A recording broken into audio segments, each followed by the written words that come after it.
Hey guys, welcome to another week of the Firkin Podcast. I'm your one host, Josh, and to the next to me in the other screen. Hi, I am Nicholas, Nick, Cool Monkey Dude, Mr. Foxy Guy, or whatever you want to call me. Yeah, and we are excited to bring you another episode of what we've been doing for the last few weeks, right? We got some cool stuff lined up for today. Nick, do you kind of want to share what we got going on this week? Yes, so just a quick overview for what we're going to do today is so in the last week, or I think just a few days ago at the time of recording this, the new Halo trailer came out, and neither of us have seen it, so we're going to get our first Yes. impressions on that and discussion on that. That should be interesting. And then Josh here is a big sports fan, so he's got some stuff to say about a certain somebody retiring, which I'm sure a lot of you already know who that is, and we'll get into the details later. And then in crazy news, that seems like it's almost like a response to what Microsoft did a few weeks ago, is Sony Yep. buys Bungie, which is that's certainly something interesting, and we'll talk Yep. about that. And then another one that kind of like came out of nowhere is the New York Times buys Wordle, which we'll get into what exactly Wordle is if you don't know what that is, but um, that's something interesting. And then we're going to quickly talk about just our personal achievements, updates, like updates for me about my Geoguessr journey, Josh's updates about his Pokemon Nuzlocke challenge, and then Josh has finally seen Arcane. You've seen all of it, right? Yes. Okay, Yes, so I've yeah, seen all of I Arcane at really this want. point. I have not talked to him anything really about Arcane yet, so I really want to know what he thinks about Yeah. that. And then we're going to talk about the Lord of the Rings posters that were announced in the last few weeks. There's a lot of them, but we're just going to go over the ones that really caught our eyes. And then The Rock, Dwayne The Rock Johnson, is to star in a blockbuster video game movie. So that would be interesting, and we're going to be talk a bit more about that. And then we're going to end today with talking about the book of Boba Fett up to what was the most recent episode? Episode 6 or 5? It's one of those. I It's think one of it's one. those, I think it's six because I think there's only one episode left now. So I think that's something what like that's what that. I've heard. So we're going to talk about that. We're going to have a spoiler warning and all that fun stuff, and there'll be timestamps in below. Oh, and I also forgot to mention just before the Buck of Boba Fett, we're going to talk about the new Star Wars video games that were announced. There's a few of them as well. So yeah, I've Very got a exciting lot. stuff. I'm actually looking up on IMDb right now what episode of the Book of Boba Fett we're on, just to be like, aha, book. Because the time of recording this is going to be another episode, Yeah. So I believe. which will be the finale. Yeah, I believe the next episode is the finale. If we can get. It is, but I don't know how many episodes they're going to have. So yeah. So the last one. Yeah. So we just saw episode 6, which is the second to last in the first season, That's kind of a which weird was. number, 7. But It kind of is, but I know Disney Plus has kind of been keeping these shows short because they're basically like movie quality, right? Like they're working on like movie budgets and stuff, so kind of makes sense that they can't afford to just like shell out 24 episodes of. yeah, but yeah, we'll talk Yeah. more about that stuff later. So yeah, first we're gonna react, do a live reaction to the Halo. I Yes. am I'm excited to see what's up with it. The only thing I know about it is actually I won't even say. I'm gonna let you be even more blind than what I am, and I only know a little bit from the trailer, like from the thumbnail that I saw. Well, and the funny story with this is I literally didn't know about this till today when Nick sent me what we were talking, kind of like the list of discussion topics, and then I was like, oh, Halo has a new trailer. That's cool. Yeah, So I think this will be the first trailer we both are like haven't seen yet that we're watching together. So that'll be kind of fun. Kind of see what to expect. I'm gonna pull it up right now. yeah. Just what are your thoughts going into it? Uh, I think it'll be exciting. I don't know. I feel like it's like kind of like long overdue though, because like Halo's been around forever, and you've had all these other like younger video game franchises like have their movies and stuff. So I'm a little surprised that it took them until now to finally kind of get it in the get it in the works. Mhm. I think my biggest thing is like I don't know if they're gonna. It'd be nice if they show us what the Halo costume actually looks like. Um, mean Master Chief's costume, or? Yeah, sorry, Master Chief's costume. And like such a new. Yes, the Master Chief costume. I'm definitely interested to see like kind of how like the grunts and elites look. So yeah, I don't know. I'm always excited. Like it's one of those shows. I think I'm excited to see kind of like what their costume design is for certain things. And I think like that's pretty normal, right? I know like that's what happened when Paramount released Sonic the Hedgehog. That was like the first blowback they had was like the terrible Sonic the Hedgehog design that they had on him. Yeah. So yeah. So and I think for people, it seems like they really find that's like an important thing to have is like good costume design, especially if it's like beyond I don't know, especially if it's beyond what am I thinking, like real life. You kind of have to make it look realistic, right? So I don't know, what are you thinking, Nick? Sorry, I was just kind of I was looking at some that I know I'm like you. I'm interested to see what everyone's gonna look like. What's the quality gonna be like? I actually don't even know who's all involved in this project. So yeah, it'll be interesting. I know next to nothing about this, the trailers and TV series. So it'll be interesting to see what they do. Someone that's played all the games up till what was the last one? It was No, Reach was a while ago. Holy man, that makes me feel old. 3 was it Halo 3 ODST and then Reach, or am I just going crazy? It was something like that. Yeah, Reach was one of like the last ones I think before they kind of got into like Halo 4 and stuff. Yeah. Whatever the last one was before Bungie left and started working on Destiny or whatever. That's the last time I played Halo, and I haven't really been involved in Halo since. So my memory for Halo is a bit foggy and hazy. But I think that's why it'll be good. Right? The nostalgia value. Like a lot of adults who are going to probably be watching this were like the kids that grew up playing it on like Xbox and 360 and stuff. So yeah, because like that was a huge game series growing up. Like that was like what Xbox was known for was Halo. So yeah, great multiplayer, great campaign. There is a lot of lore and stuff they can do with this TV series, and I wonder if it's going to be its own thing or if it's going to be canon to the games or not. Like I'm interested to see about that. Yeah, because like I think I've seen an animated movie for it before, and it was actually pretty good. Like they did a good job of like doing their own thing, but kind of like mixing in elements of the storyline of the game. So yeah, I think they got like a wide open book here, honestly. But enough about talking about it. Let's go and watch it. I gotta say that looks sick. Oh yeah. March 24th.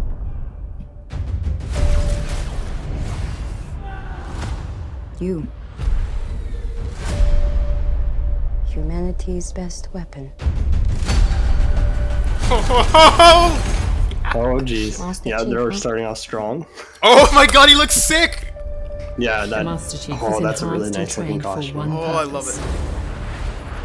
To win this war, he and the other Spartans. Even the props are actually like really good. Effective like weapons against this the looks sick. Here's okay, lethal, that's the elites. That looked kind of cool. And most importantly, controllable. Covenant forces appear to be excavating some kind of object. Is that him? When I touched the object, I felt something. That's Master Chief. Yeah. It felt different. What they did to us makes you numb. And you just decided to help me. Why would a Spartan do that? What does one do with a superhuman you're not sure you can trust? Hello, Master Chief. I'm Cortana. Oh, I've seen that. That looks kind of good. Cortana. I like that. That's a good design. Master Chief recovered something. Sacred ring. Halo. So far, it's looking pretty good. Wow. I really like it this so far. Yeah. Humans. It's definitely making me want to subscribe to Paramount Plus when it comes out, honestly. I'm gonna need you now. Oh. Sorry, that one... that one shot. I'm not sure if that's them introducing the flood, like the alien on the table, but Find the Halo. Win the war. March 24th. oh So I'm man, assuming March that's is gonna be Disney. busy. That's gonna be Disney Plus then, eh? If it's Paramount? No, Is Paramount? no, it's on Paramount. Like Paramount's got their own streaming. Oh, I Actually, didn't know that. Oh shit. yeah. Wow, sucks. that looks pretty good. Like I said, that looks amazing. Yeah. Sorry, yeah, Shannon. like I said, that's like, that's a. Oh, I was just gonna say, like I said, I might have to consider getting Paramount Plus for that show because like that looks phenomenal. Yeah. Like it, like I said, the biggest thing I was worried about was like them capturing the full like ambiance of the universe with because like it's space travel, right? So it's kind of similar to Star Wars, where a lot of like the costume, set design, stuff like that is going to matter, and it looks like they got a lot of it nailed. So I'm definitely curious to see how they're going to go with that because, yeah, that felt like that. Watching that, I felt like that was Halo. Like that. Yeah. That just brought me a nostalgia, like all the way back from being a kid and playing the Halo games. Like man, I am genuinely really excited for that. Yeah, March is gonna be full of a lot. Well, and I'm really hoping, I don't know, I hope that they stick with that over the top Halo action stuff because like it was always a little bit bigger than life. Unlike Call of Duty, right? Like that's why I kind of like the machine gun scene where he's like standing because like that's what you used to do in Halo, like pull like these like insane weapons, insane vehicles, and just do like stupid, insane like high end action stuff, right? Like Yeah, it was always, but I like that. It was always like a little like over the top, but like that's what made Halo so much. And kind of just like, whoop. hello. Oh, there we go. Yeah. Anyways, no, what I was saying is that's what made Halo was like always being able to do like over the top stuff and kind of like cheese your friends with just like ridiculous like gunplay and stuff. Yeah. So yeah, But and the aliens actually, I like that shot of the Elite. Whew, that looked really good. Cortana, yeah, everything. I don't know. Yeah, I'm kind of with you, Nick. Like it's just so far so good. it was like it didn't give away too much, but it gave me enough that I'm genuinely excited for. And I have seen memes online. I so quickly talk about the Cortana. That was like the one thing that was the other thing I guess I've seen. The other spoiler was I knew it was going to be about Master Chief. But that's like very minor. But yeah, I've seen what Cortana looks like, and I know people have been kind of memeing about how she looks. Like this is not how she looks. I mean, to me, I don't mind it personally. I'm not like again, it doesn't look quite like what the games are, but I'm not again as involved in the Halo community as some others, so I don't have as strong of an opinion about it. But I'm not against it at all. I mean, again, like we've talked about before, right? And it's also the same reason I think Sonic the Hedgehog was actually like one of the better video game movies. Is like you kind of have to do your own thing though in terms of design, right? So like, I don't know, like I think she looks good. Like I don't think there's anything wrong with the way that they designed her, even if it's not like the original. Like you got to give them a little bit of like creative freedom to do what they're gonna do. Yeah. So, and I don't know. Even the Spartan costume, like Spartan suits for like the other characters and stuff, just looked really cool. So like, yeah, everything looked phenomenal. I didn't realize that's coming out in March though. That's wild. So yeah, you got like Midnight and you got that both coming out in March. So that's gonna be big time for some more TV for sure. So I'm definitely going to be checking that out. That looks that looks phenomenal. And I would even say like I feel like a non-Halo fan, like if like for non-Halo fans out there, I don't know, I feel like they sold it really well as like a good action series. Even if you've never played Halo before, like I feel like they did a good job of like still showing it as like you should definitely watch this because this is just like going to be a good sci-fi action show. So I'm excited to see what they do with it. So stick around. In March we're going to have a lot of stuff to talk about in March. But I was thinking I think it's actually a better time to transition to this now, just quickly before we transition to the sports thing. So again, the intro is not going to be 100% right, but again, it kind of relates to this, is The Rock, Dwayne Johnson, is to star in a blockbuster video game movie, unannounced of what video game it's going to be. He's just announced on Twitter that he's going to be in a video game I could bring up the actual tweet maybe that he tweeted, but he said that it's one blockbuster video game series that he's played a lot and he's really excited for. So that gets me to thinking what that could possibly be. And I've heard everything from God of War to Call of Duty to blah, blah, blah. I'm kind of leaning more towards something like Call of Duty just because if, again, no offense to The Rock. I mean, how can I offend that guy? He's fucking jacked as shit. But, like, he doesn't strike me as, like, a hardcore gamer that would play something like God of War. I mean, he could. I don't know. But I'd see Call of Duty more than anything. Yeah, Call of Duty, but like I don't know, like I wasn't I wasn't sure if it was like unannounced or something, like or if Nick was waiting to surprise him. But now that's unannounced, like mentioning God of War, like I don't know, he could make a pretty cool Kratos. So I mean, I agree.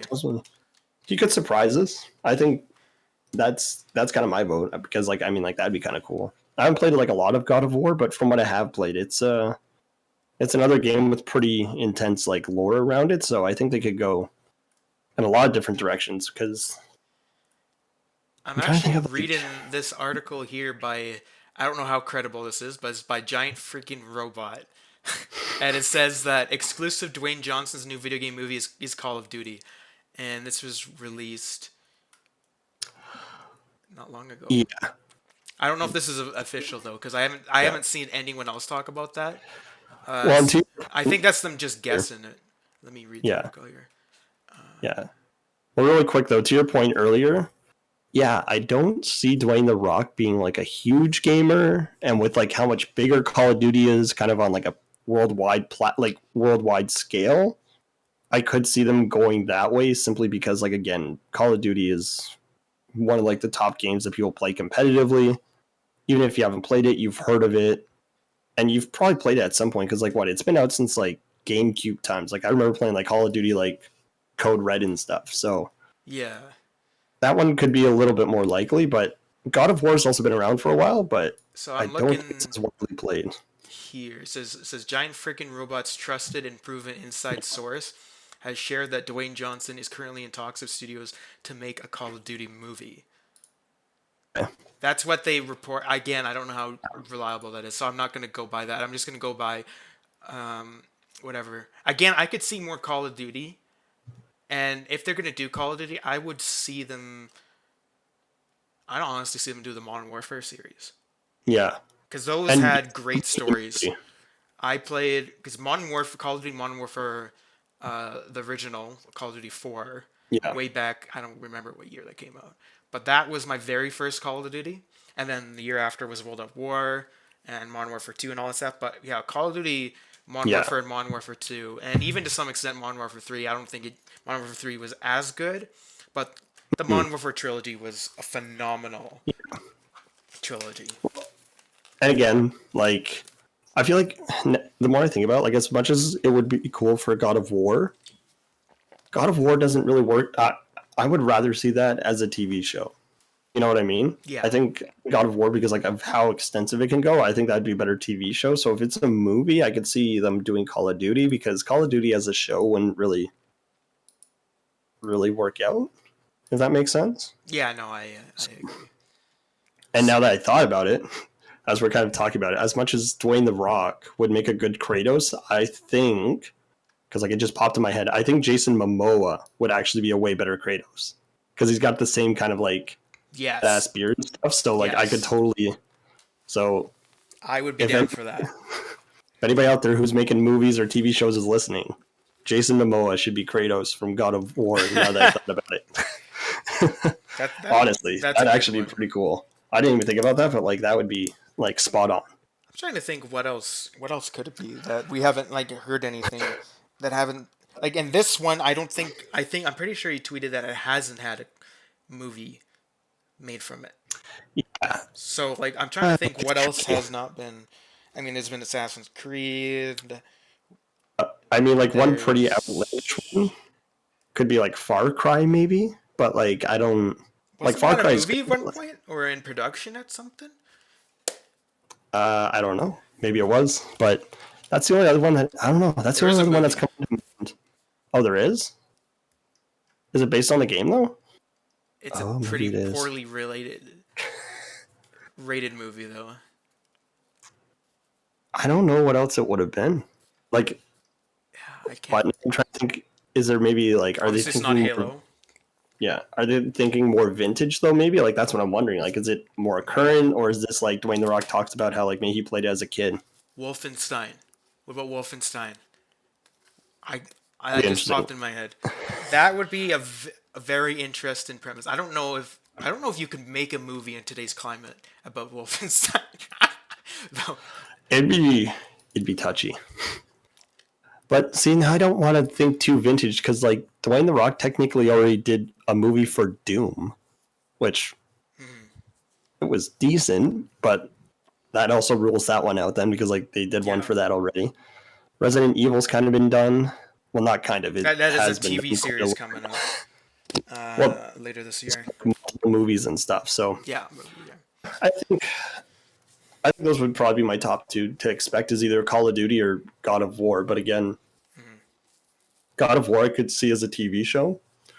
So I think Call of Duty is probably like a safe bet right now. But now I only have to imagine who else would be in that because like you could get some like real like that could almost be like a Expendables level kind of thing where like they just like get like a bunch of like really like high end action heroes to kind of fill out that cast. So my hope is like if it's gonna be Call of Duty, I really do hope it's the Modern Warfare series because that's to me is the best story out of all of them.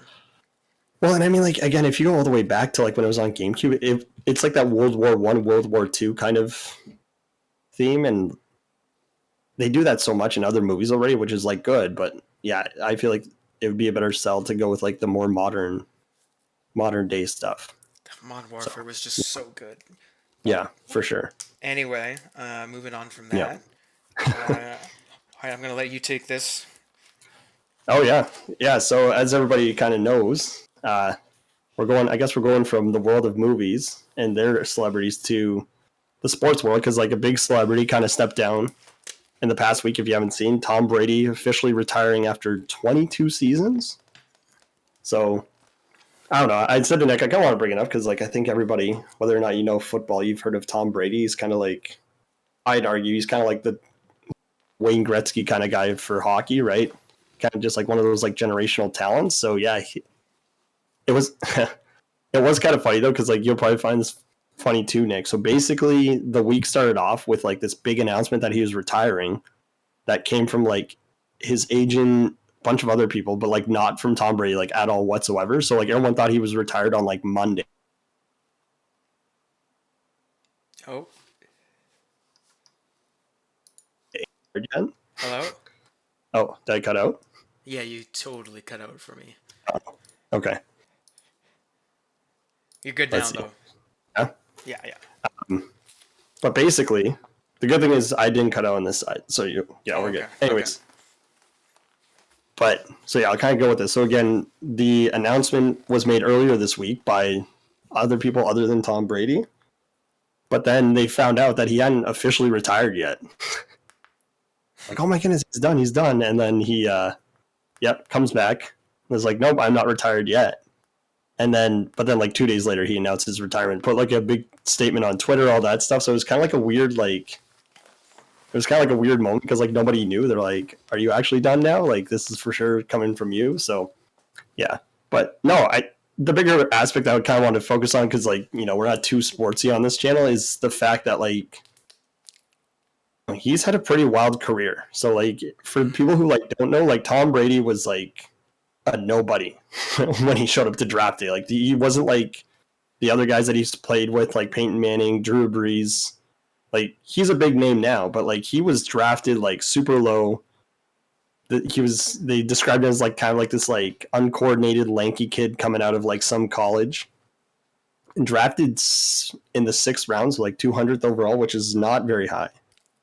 And they mentioned in like an interview, I don't know who it was, but they said that he showed up to training camp for the New England Patriots, I guess, and like walked up to Bill Belichick, so like the head coach, and I think some of like the management staff, and just introduced himself. He's like, yeah, hi, I'm Tom Brady, and I'm going to be the best decision this organization has ever made. Which I'm like, that is a statement that you've been drafted like in the 6th round that late. And how hindsight 20 now. Because I don't know, just to like read off some stats again. Obviously, he has the most Super Bowl wins of any player or franchise right now. So he's won 7 of the 10 times that he's been to Super Bowl. Apparently, that's the most appearances by like a player or a franchise as well. So that's like half his career. So yeah, like he's just honestly, like it's kind of crazy that like he's retired now because like he's just been like on God mode for years now. So I get it was funny. I used to not like Tom Brady. I thought he was just a kid that like had it all. But then when you find out that like he basically started as like this kid with like low expectations, I think he's kind of like, I've called him the ultimate underdog story, where starts off, that typical story of like that kid that wants it all, but no one really like is giving him a second glance. And then the next thing you know, he's like probably like one of the most revered quarterbacks ever of like football history. So American football. Yeah.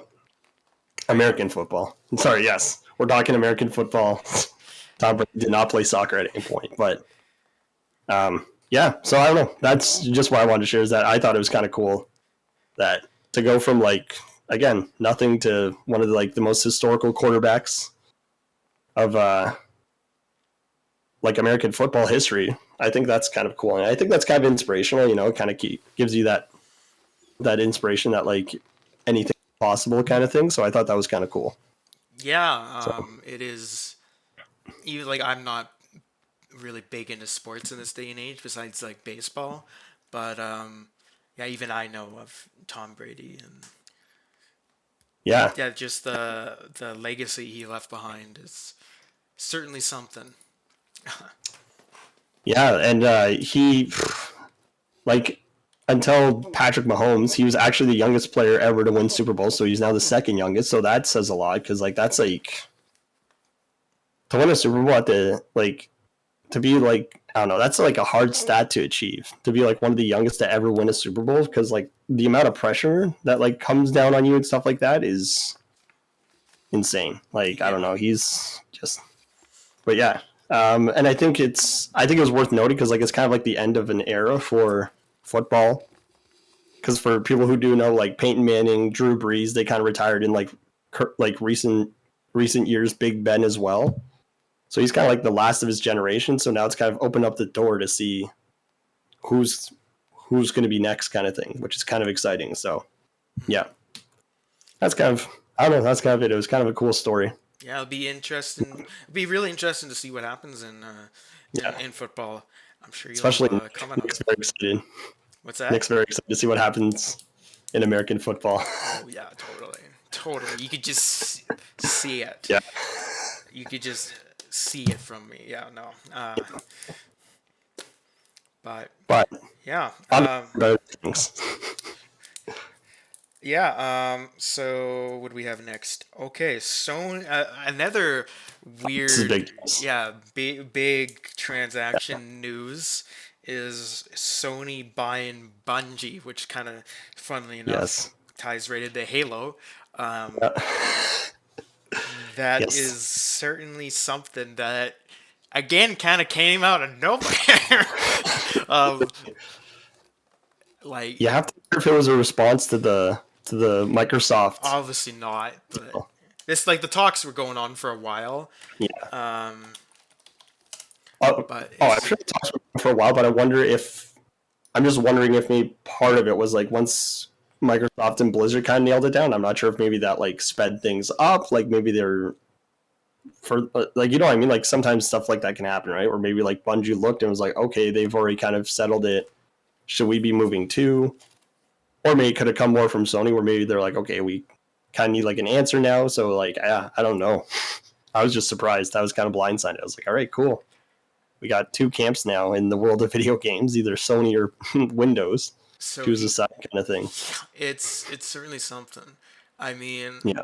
I'm just looking at the stocks here. So again, on the leading up to Microsoft buying Activision Blizzard, then Sony's stock tanked from $124.79 to $110. So that's a difference of $14, almost 15. That's a pretty big drop. But then It's it not went like- back up, and then it dropped again on the January 27th. But when did they announce this? It was a few days ago now. Yeah, it was a few days. It was like middle of the week, I think. Early? Wasn't it last week? It was sometime At early. the time of recording this, Yeah. it was last week. It was like Yeah. just after we recorded our last podcast, I think. Yeah, I think it was after the But yeah, like it's certainly. I don't like the thing is, I don't know. I don't think is Bungie worth what was it, $3.6 billion US. Is Bungie worth it? Like Bungie they have what, Destiny to their name now, and that's it, right? Like they're not like Activision Blizzard, right? That has all these like phone games. They have Call of Duty. They have World of Warcraft, Overwatch, etc. So let's look at Bungie titles. Let's see. Well, yeah, there used to be Halo. Well, yeah, we know that, but that was it, right? Yeah. Since Halo Reach. Halo Reach was 2010. It's 12 years ago. Damn. Yeah. I just made me feel. So yeah, they just have Destiny 2 right now. I mean, the thing is, they could be working on some crazy MMO or something like that. Who knows? But yeah. Yeah, I'm gonna be honest. Like, see, like the funny thing is, like, that's the most information that we have, honestly, because like, yeah, like it's not. Yeah, honestly, after Halo, I think Destiny's kind of like their only big thing. Because like before then, you kind of look at some of their titles and like they're not very memorable. Besides Halo. Yeah, but I kind of meant like if you're looking, I don't know, I'm looking it up on like Wikipedia and all the titles that came up before, like I've never heard of. So yeah, I don't know. Like that's how did you say they were valued at in the sale? Sony bought them for $3.6 billion USD, which is nuts. Because how much did Microsoft? Like, do they have any like tech stuff go? Like, do they have any like new tech, like video game tech that's kind of in development that could? They must. That's the only way I could. They must have a really good like 5-10 year plan. Otherwise, like, why would they buy them that much? Because the thing is here, so Activision Blizzard was bought for $68.7 billion USD, which is quite a bit more than Sony bought Bungie still, but right.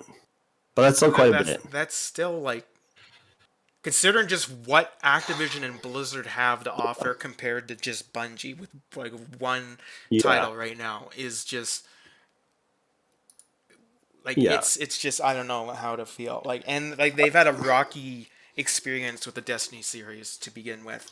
So here's a question, maybe because it seems like Sony is a little bit further right now in terms of VR. So I wonder if there's stuff that we don't know about that maybe Bungie is showing more potential as a company in terms of like helping develop.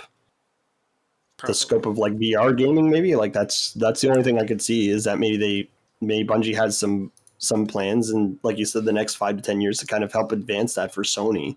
Yeah, it must. Because whoever cracks that first, like that's gonna be huge. So it must. Yeah, I'm gonna be honest. I'm kind of with you. Yeah, I'm not sure what the like Destiny's pretty big, but like.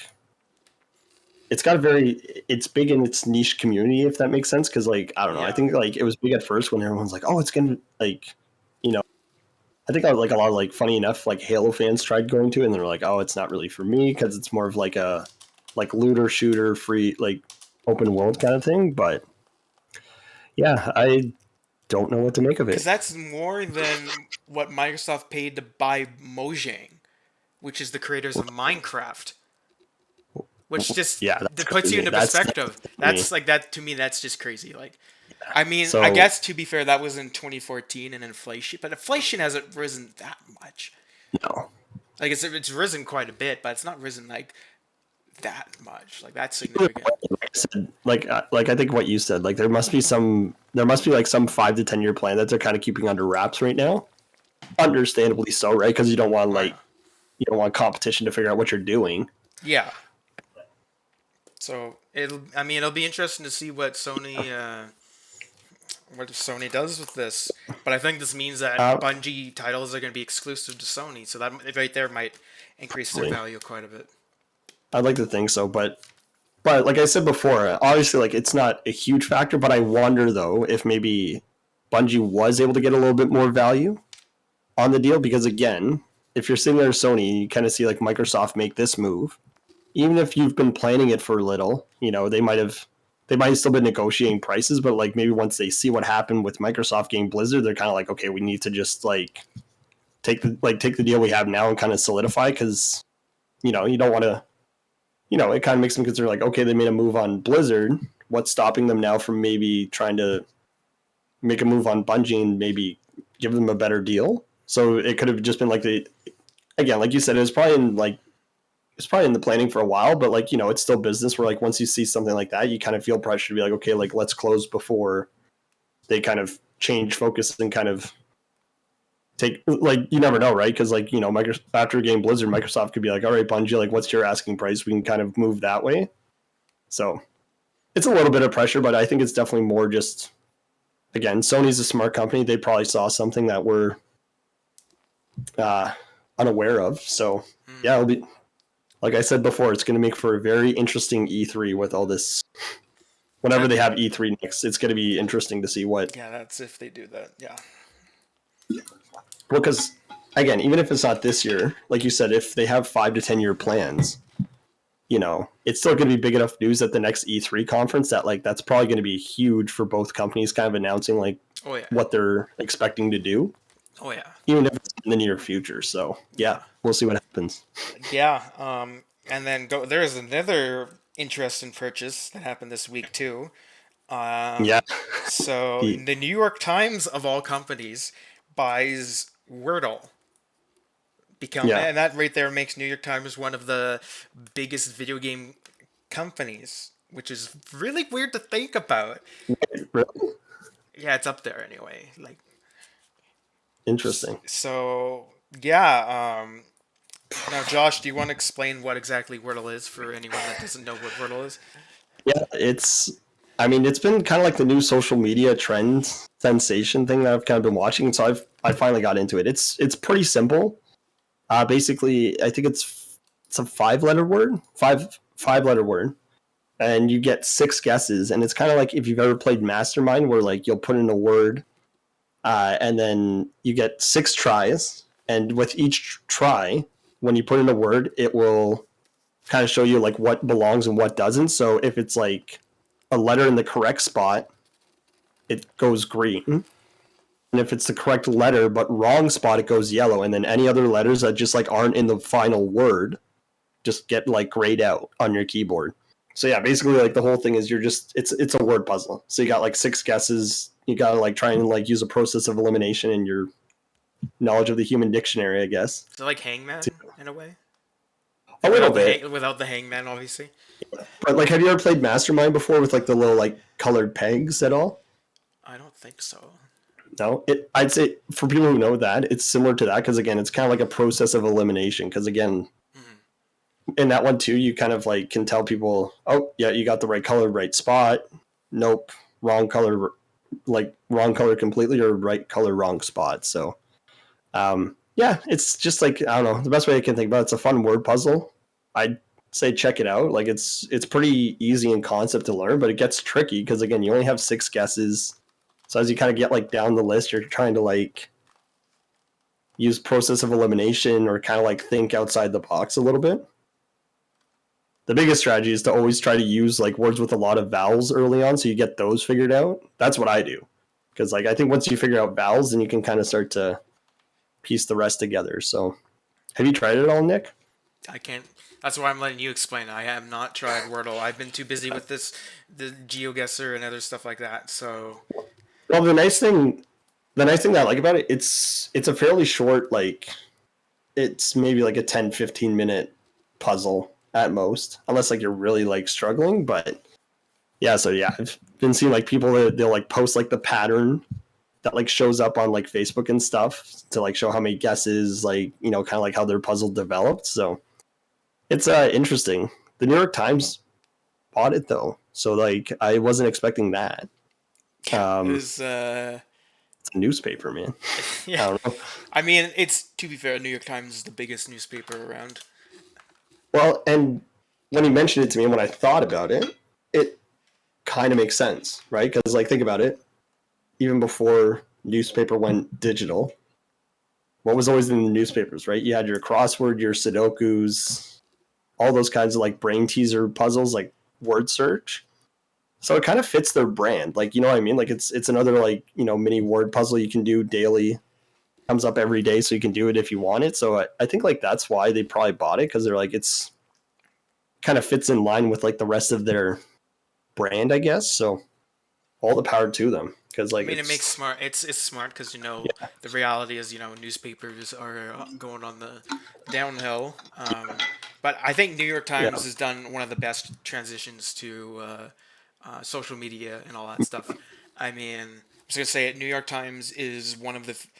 I think it is literally one of the few American sources I actually listen to.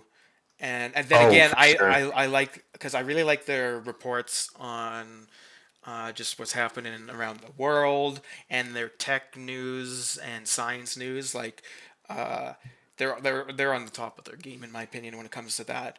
And then it seems like they have like, I was making that look because New York Times has a thing called the New York Times Games section, which I never even heard of that. So they've added to their portfolio of games that they have now, and that's going to be a big one, obviously. So yeah. Well, and again, I think that it just kind of, like I said, it kind of goes with their mini game theme. Because like, again, right, like, I don't know, I remember like when my parents didn't have the newspaper, right, there was always, you know, all your like news sections, but then you had your like comics and game section. So it kind of makes sense. Like, again, it fits, right? Like it's same kind of people that do like Sudoku puzzles and stuff. So I think it kind of lines up. And again, the fact that it's trending on social media right now is definitely like a good move for them. Like, right? Why not? So yeah, that'll be and actually this wasn't, I talked about this, but it kind of has to do with all this. And this is very recent news. I think it was yesterday or the day before. Is Facebook/Meta's stock crumbled in price. Reverse. Their net worth it lost like 230 billion or something crazy like that. Like, I'm looking at this. Their stock went from $323 USD to 237. They almost lost 100. Like, that's $90. That's like almost a third of their value. Like, that's crazy. And then they announced that because for the first time ever, Facebook actually lost more users than it gained. And that's, I don't know, man. That's something. I'm gonna be honest. Like, I think Facebook, not in like a bad way, but like, I don't know. I remember having like Hotmail as a kid, but like Facebook is what kind of took over Hotmail and stuff. And I feel like, again, I don't think Facebook's ever going to go away, but I feel like, you know what I mean? Like, it's been a decent amount of time that it's kind of like there, right? With like the older, like our generation kind of thing, where like the younger kids, like they kind of use it, but they're more into like Instagram, not Facebook, Instagram, Twitter, Snapchat.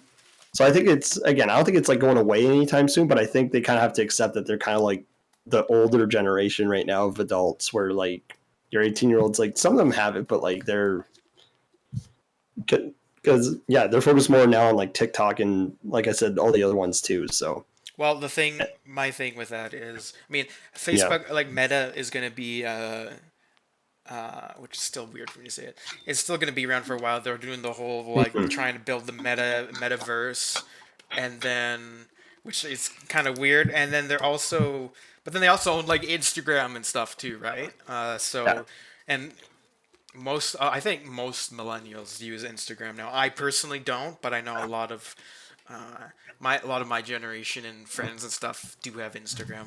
So it still ties in well with Facebook.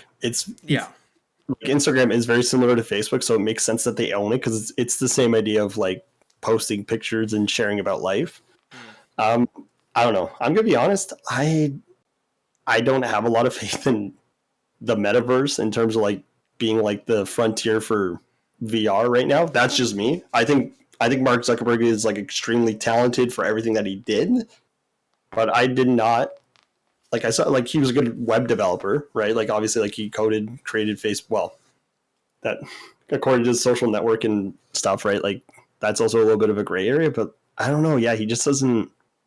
I didn't think his skill set was like that of somebody who was gonna crack the code on VR, if that makes sense. I mean, it could just be companies and stuff that they own, right? Like That's just me. I think again, like I guess I'm looking more to like Nintendo, Sony, Microsoft. Those guys are going to be like the guys that kind of get VR. So yeah, I was definitely a little surprised when Zuckerberg's like, "I'm going into VR building," and I was like, I mean, they're going to be they're teaming up with the metaverse is going to be under the Oculus Rift, which they own. The Oculus VR, which is one of the lead-in VRs, right? So about that. So actually, that's kind of huge. Yeah, so we could see again. At the short term, it might affect them. I think they're going to be able to bounce back from this. Yeah. And I say unfortunately because I'm not the biggest Facebook fan. I deleted my Facebook years ago. I still use Messenger for some communication. Yeah. But I do most of my communication now through like Discord and text. Facebook is I'm old-fashioned now, so. Facebook's just like every other social media. Like it can get kind of competitive among you and your friends. Just because, like, I don't know, I remember learning about this, that like Facebook will take algorithms and like they'll use algorithms to kind of be like, wow, like look at everybody your age is like getting married, having kids, stuff like that. And it's like meant to kind of not to like make you feel like terrible about yourself, but they want to create a bit of that envy or that like, oh yeah, like I should be doing the same thing too. Because like that's kind of like what piques people's interest. Because then, you're more likely to click on stuff that actually makes you upset or anxious or whatever. So it is a big problem. But now they're just, and like the other thing that's leading that I think Facebook has to do something with is with in terms of creators. They're doing, I think, okay with Instagram, but the thing is they're losing hard when it comes to creator relationships to especially YouTube and TikTok. Like those two are the kings right now. I don't have TikTok myself, but even I can't deny the influence TikTok has right now, which is it's crazy to think that just before the pandemic, nobody had TikTok, and now it's like up there with YouTube. Like I think it's even surpassed YouTube actually. Well, that is the big problem. Like you said, is their relationship with creators, because the number of times that like you share like a video on Facebook and they didn't properly like necessarily like credit the YouTuber or the TikToker that made it. That's huge, right? Like I don't know like how necessary it is, but it can definitely get annoying that you're like, here, I want you to come to my YouTube page to see this video, but instead in Facebook Reels it comes up and you're like, oh, I'll just watch it here, and it's not very conducive, right, to like having creators be like, yeah, I definitely want my stuff on Facebook, when again they're like, oh, just watch on Facebook. It's like, or you should go to the YouTube channel, actually watch it there, support the content, and not just watch on Facebook because it's easiest, right? Because like the thing is, like our generation and Gen Z are really our big celebrities now for the most part are for the older audiences out there.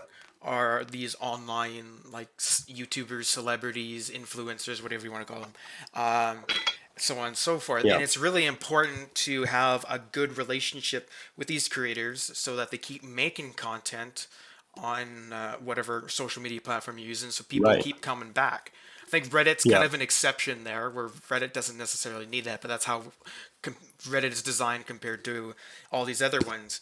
And I mean, to this day, I think YouTube has probably one of the best, if not the best, relationship. Again, it's still not the greatest. They have issues with the DMC, like CAs and copyright and all that stuff. But overall, they have pretty good relation compared to a lot of other ones. Instagram is not too bad either. And then TikTok is obviously, I'm not saying TikTok treats their influencers as well, because I know in comparison for pay, it's interesting. I don't know if you know who Ludwig is. He's like a former Twitch streamer, now he's a YouTube streamer. I feel like I've heard of him. but he's one of the biggest, and I watch him Yeah. here and there. But he talks a lot of stuff behind the scenes of streaming and YouTube and other stuff like that. And he was talking about revenue sources Yeah. when it comes to social medias for creators, and the downside of TikTok is they don't pay as well compared to especially to YouTube. Interesting. Like YouTube Shorts pay far better than a TikTok of the same length. Obviously, like you get paid most with a 10-15 minute video plus. Like that, and if you get like 1 million views with a video like that, or millions, then you're going to get a way bigger paycheck if you have the same amount of views on a YouTube short. And then you make even less on TikTok. And and then Instagram, I think, falls somewhere between YouTube Shorts and full YouTube. Oh yeah. Yeah, there's definitely I'd say between TikTok and Instagram, it doesn't surprise me that there's more money to be had in Instagram, because a lot of that too is just some of the influencers, like it's literally they just get signed by like Nike to be like, yo, I'll post about our new shoes, stuff like that. Yeah. And I think it kind of makes sense though that YouTube has the best relationship with their content creators, because like again, I remember being a kid when YouTube first came out. That's what it was all about. Like it was only about like the content creators, because like without your content creators you don't have YouTube, right? Like exactly. I remember like when YouTube first came out, me and my friends being like, oh, this is so weird, like it's just like videos that people make at home now. Yeah. And I think that's why YouTube's probably always going to dominate that a little bit, is because like they know like that's their bread and butter, because like if they don't have content creators, then like all of a sudden, right, YouTube's just gone. Yeah, that's the long-term strategy, right? Yeah. Because the thing is, like every once in a while I might go on YouTube and be like, you know what, I just want to find some silly like idiots in cars or people dying outside or combinations like that. But what more, like 90%, like probably no, like 97% of the vast majority amount of time I go on YouTube is for specific creators to see, okay, what did they upload? If they upload this, let me watch this video. Like I tune into them, not to just watching random videos. If that makes sense. It's funny how that changed, because like obviously when YouTube was first new, that's what like early YouTube was just like some like was just random videos just like blowing up because like they were super funny and stuff. But it's kind of cool that like you still have that, but now it's a gateway for anybody who wants to, you know, even like what we're doing, we're just like, let's just try starting a podcast. You can kind of just make your own content, put it up and see what happens, right? Like it's a very low risk investment, right? You can start doing it part-time, you could be working still, and then if it blows up, you can like transition. If it doesn't, you're like, well, at the end of the day, we got to do something fun. Yeah, exactly. So yeah, it'll be be interesting to see what happens with Facebook. But absolutely. Yeah, I thought I would add that. And then what do I have next? Okay, personal achievements. So I guess I'll go first. So I guess I'll give everyone a quick update on my Geoguessr endeavors. So yeah, I've been going strong on my goal of all silver around the world, but I kind of want to upgrade that to I want gold around the world at this point. But like I want to do start one thing at a time, just go for silver and then eventually for gold. But I have significantly increased the amount of golds I have now. I have gone back and done a couple before. Like I previously had silver in the United Kingdom, and then I tried it again and I just dominated the United Kingdom. I had, again, to remind everyone, the max points you can get in Geoguessr is 25,000 points. And in the United Kingdom, I had 24,919 points. Yeah.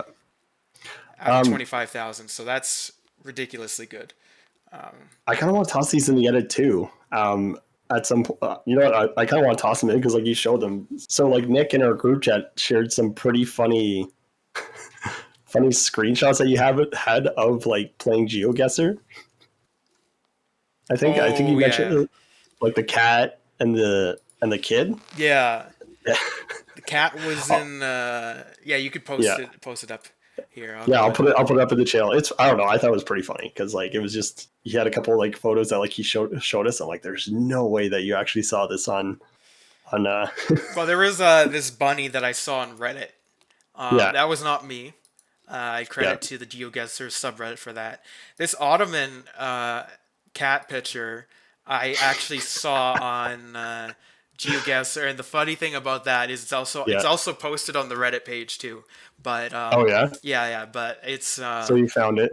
but I found it, and then then I saw it again on the Reddit page. So I was like, I was interested to say the least. And then in France, I saw this one kid Hacking. holding like a hunting rifle or something, like, and he's like looking straight at the Google car, and I'm just like, that Google car has guts to be driving by this guy that is like armed like that. Like that was something.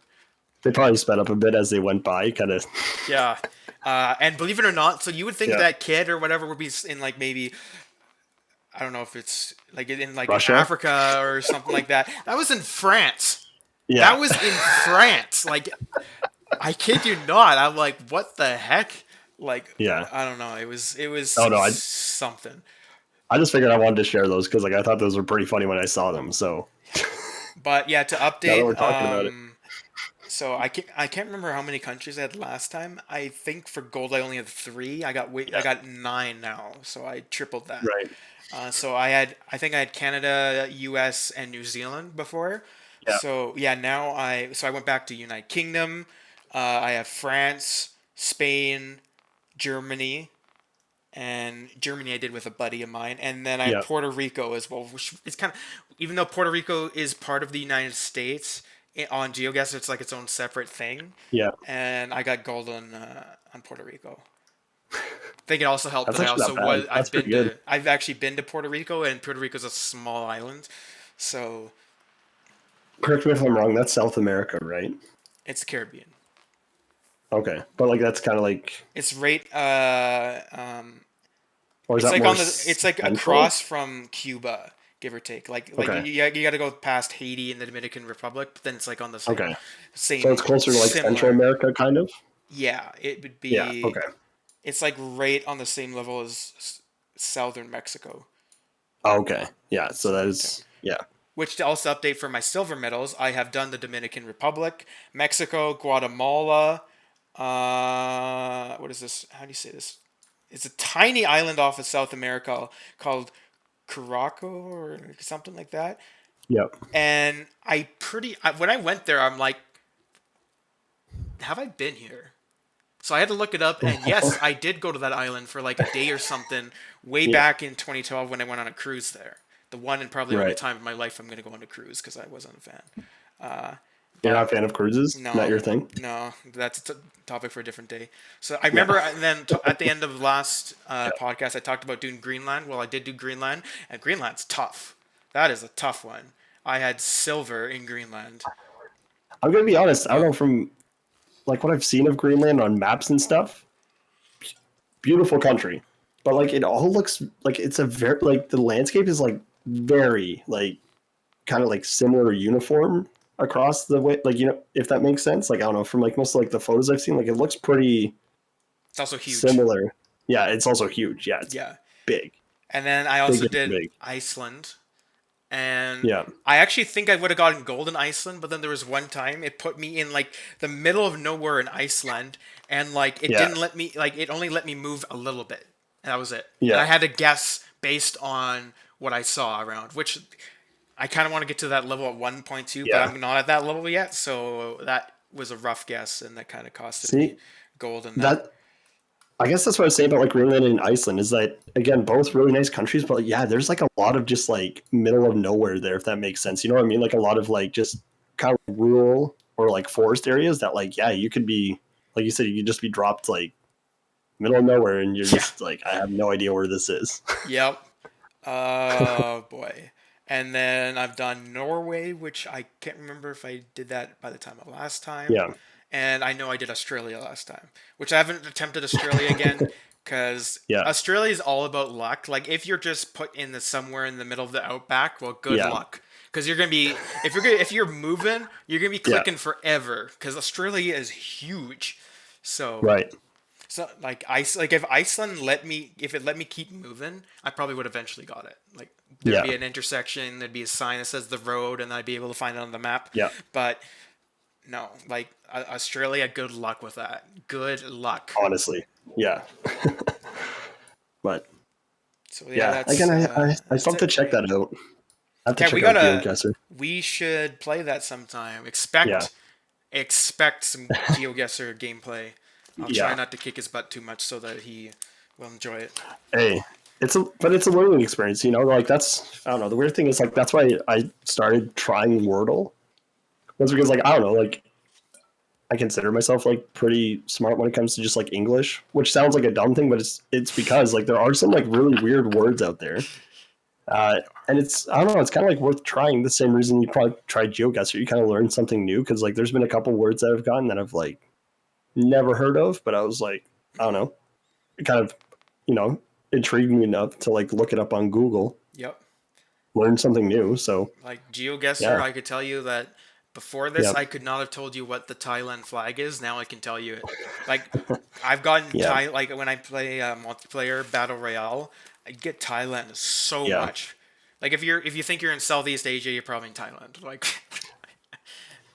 yeah. That's kind so. of cool. Yeah, it's interesting. But yeah, that's my GeoGuessr update. I'll keep you guys informed in next podcast. So, Yeah. what about you, Josh? What's your Pokemon look like? I haven't. I'm gonna be honest. I haven't opened it in a while. Oh gosh. It's been busy, but I have to Well, think of something anything that I've else? kind of been like following with though. I guess one thing I've got. Funny enough, I'm kind of like I'm a big poker guy. I don't know why. I've played like a lot of like I don't play professional. Don't like go try and find me like the World Poker Tour. You won't see it. But yeah, I don't know. Lately, I've been watching like some more poker stuff again, and like I don't know. I kind of like playing that with my friends. I think that's another.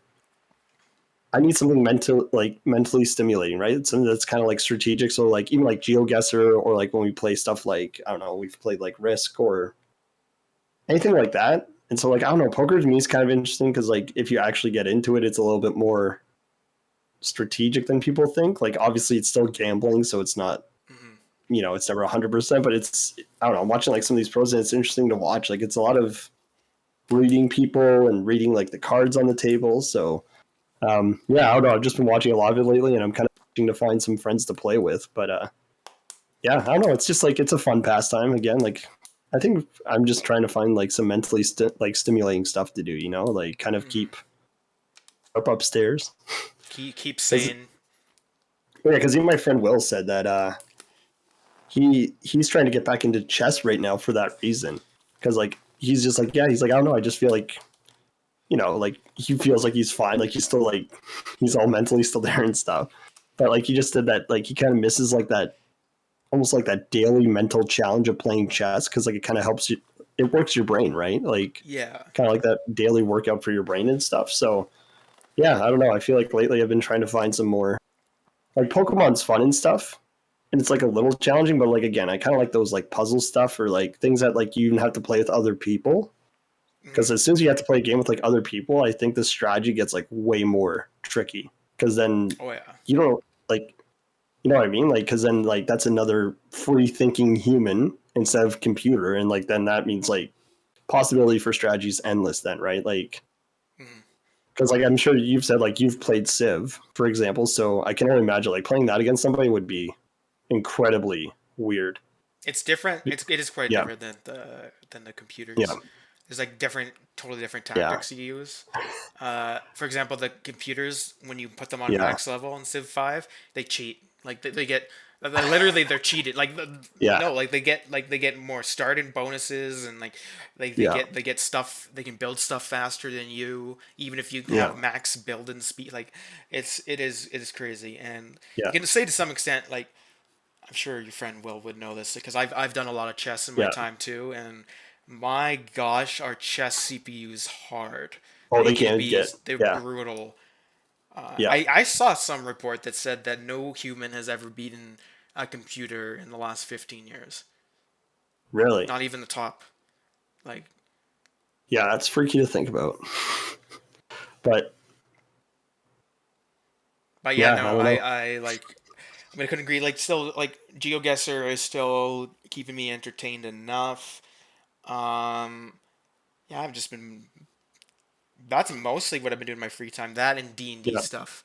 Yeah, I haven't been able to play in a while, but I know like the session, like the group that I've been playing with, like I played in their group and like things have been going well there from what I understand. Oh, they've been really good.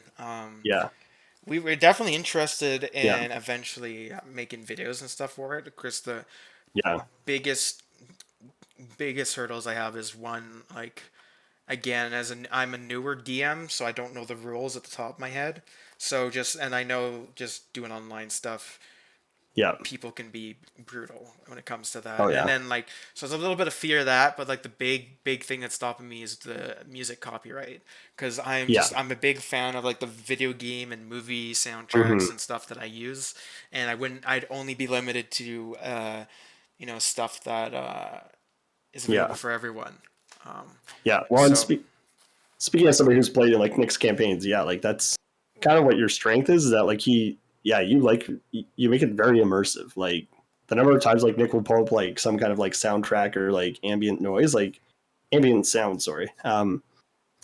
Yeah, like it's like little things that like we've only been able to play on Discord and stuff, but like it almost adds a nice element when you can play on Discord because then you can add that stuff in.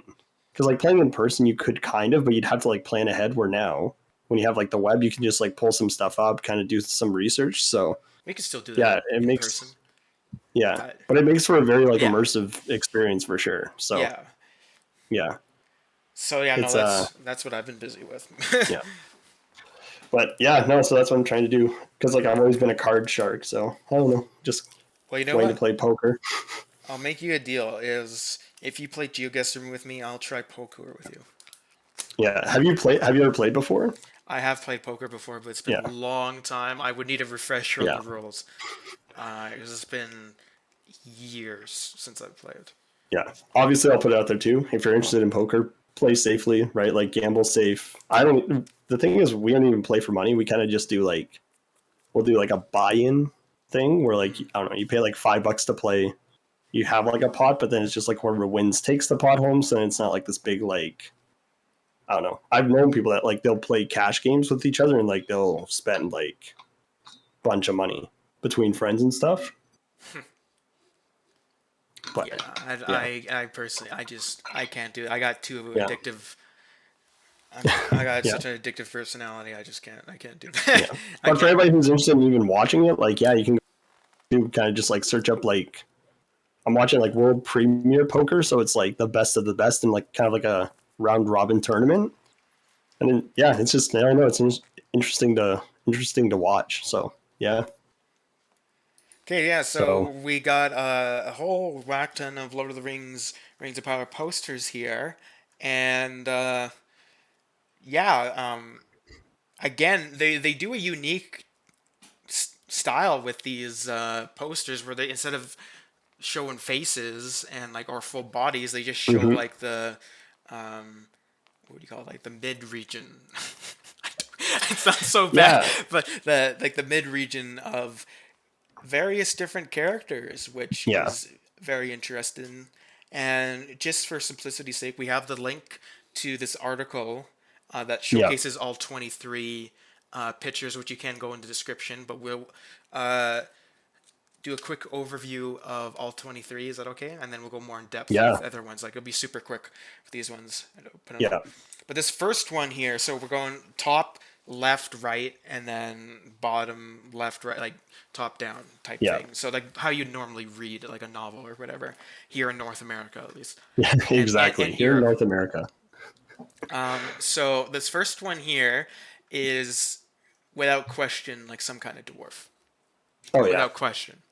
I think that's what they're going for. Like most of these posters, it looks good. I think it's supposed to like represent either like a race or a tribe of some, or like some kind of civilization that's going to be represented.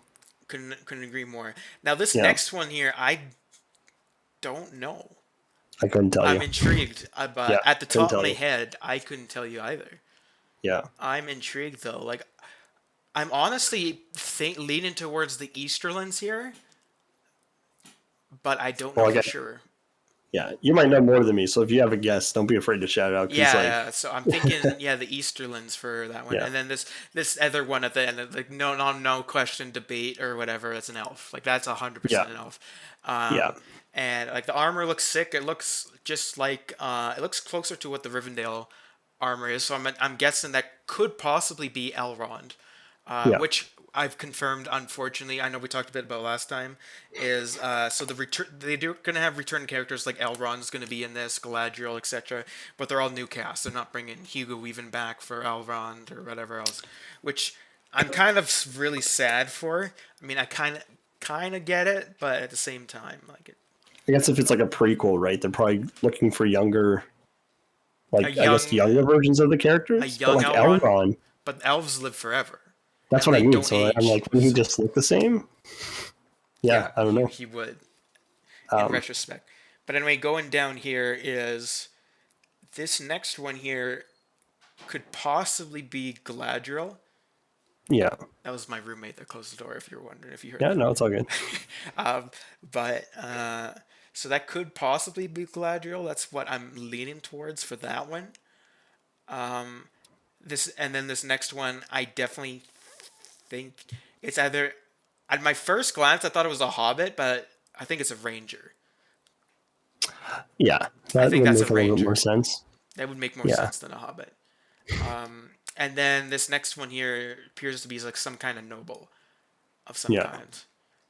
The thing that I think they're kind of going for, right, is because they're talking about the rings of power, right, and they have that whole model of different people when they like handed them out. So I kind of like the idea that they're going for like the whole, teasing at like the various, again, groups of people, tribes, races that are going to be involved. So like it's almost like they're almost teasing like a lot of world building in their posters right now. They're really expanding on it. It seems. Yeah. So obviously, like if you watch the movies, you know Rivendell, Gondor, Rohan, Mordor, the Hobbits, the Shire. But beyond that, like it's a very debatable. It's huge. What you don't know. But there's with the Lord of the Rings world, there is so much jam packed in there. Like Tolkien did, and his son did a marvelous job in putting all of his notes and stuff together, and finishing the stuff. But Tolkien just did a phenomenal job. Like again, without him, fantasy wouldn't be what it is today. Like, but this next one here, I think, is actually one of those other factions that you were talking about. And I can't remember exactly what they're called. There's something like the Northern Tribes or the Northern Men or something like that. That is what I'm leaning towards just by the armor because it looks more Nordic. Yeah, absolutely. So that's what I'm leaning towards there.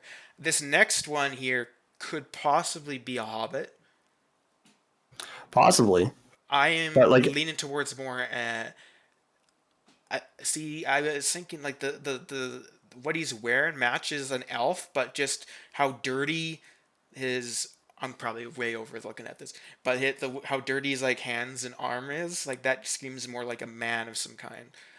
And like even the scythe, I mean that's a couple different things because like then I also think about like scythes are typically like an Eastern, like like more like an Eastern kind of like Persian feel, if that makes sense. So like I don't know. True. That's so this could be the Easterlands again, which would be fascinating to know because if this is about the Rings of Power and how the Nazgul form, then you have Kumul, which is the second in command of the Nazgul, who if you just watch the movies, he was never named, but in the books and stuff he was, and he is one of the Easterland lords that became corrupted from one of the Rings of Power. So be fascinated. And then this next one, I'm not going to say too much for potential spoilers because I know you're going to watch it. But this sword, I think you can just tell the way it looks. It is a unique sword, and I have a good idea of who this is. But I don't for this purpose, I don't want to say too much for this. Well, I think I have. I don't want to spoil it either, but like I feel like I have a theory from what I remember watching in the movies who that could be. Who? And if it is, I don't even know how to pronounce the name, but I know I feel like that's the broken sword that they had was it in Rivendell? I don't know, Galadriel. Oh, you mean Isildur? Goes to Aragorn? You're talking about Isildur. That's what I'm wondering, but that's just my theory because it's kind of like you can tell it's a broken sword, so I don't know. Yeah, I mean, that's not a. That's a not guess. That's That's not my a bad one guess. Yeah. I'm still not going to say mine. See, But I know some things about Lord of the Rings. you do. So this next one here is a really cool shot of a man of Rohan. That's Yeah, undisputedly absolutely. definitely Yeah, a man of Rohan here. yeah, And it's cool to see Rohan. Everyone loves Rohan. So, home of the Horse Lords, get to see them again. Be cool yep. to see. Wonder if they'll be able to top like Eowyn and Aemir and Theoden. Doubtful. I kind of but liked. We'll see. I don't know. I kind of like their civilization. Honestly, like they're. Yeah, I'm excited to Yeah. see what they do with that. And then This next one's a little bit more humble. I'm See, this guessing is what I this think is could be a hobbit. woman. Oh yeah, A hobbit or it's a woman yeah, is what I'm thinking. yeah. I don't know. I just get the feeling because, like, I don't know, it's like forging or something, like forging for Food and stuff. food and stuff like that. So yeah, I think kind like of an either interesting like take. this next one too could be a hobbit as well. Like Yeah. like any of those two could. But I'm One thing that like they're more the thing that I'm peasant finding folk. unique. Oh, sorry. You go ahead. No, I was just gonna say they're more peasant folk. Go ahead. Yeah. No, I was just saying, like, and you'll kind of see them as we bring them up. But like this one, like the next few are kind of unique from the first ones, where they're not like combat kind of related or even royalty related, if that makes sense. Like the next few coming up. Yeah, I'm just looking at this one Yeah. with the berries. Yeah. Looks like that maybe a she with long braided hair, but I could be wrong. Yeah. It's hard to tell. It's hard to tell with these shots. Yeah. And then this next one here could be, I don't like that one could be an Easterlin again. I'm Yeah. not sure. Like Again. I'm gonna glance over these next ones here because a lot of them are Yeah. very similar Yeah. here. So we'll go quickly for this Yeah. is, I think, definitely a lady. This next one here, the Yeah. holding her hands, with the red sleeve and stuff. And then we have definitely what I think is another ranger of some kind. Holding Yep. Some kind of rope, adventurer, maybe. Adventurer, Like, yeah, some kind of ranger. adventurer. Of some kind. And then we have another elf of some kind Yeah. in this next one here, holding out like a cool rose, which is really Yep. cool and symbiotic of the elves. And this next one here is definitely a woman. I would say like almost guaranteed. More of like holding- a scholar kind of thing. Probably. I'm guessing that that's a book. Yeah, Yeah. probably. So again, I can't at the top of my head think of what book Yeah. that could possibly be. I don't even know if it's relevant, if that Yeah. book is relevant or not. But I I feel like think- it is maybe.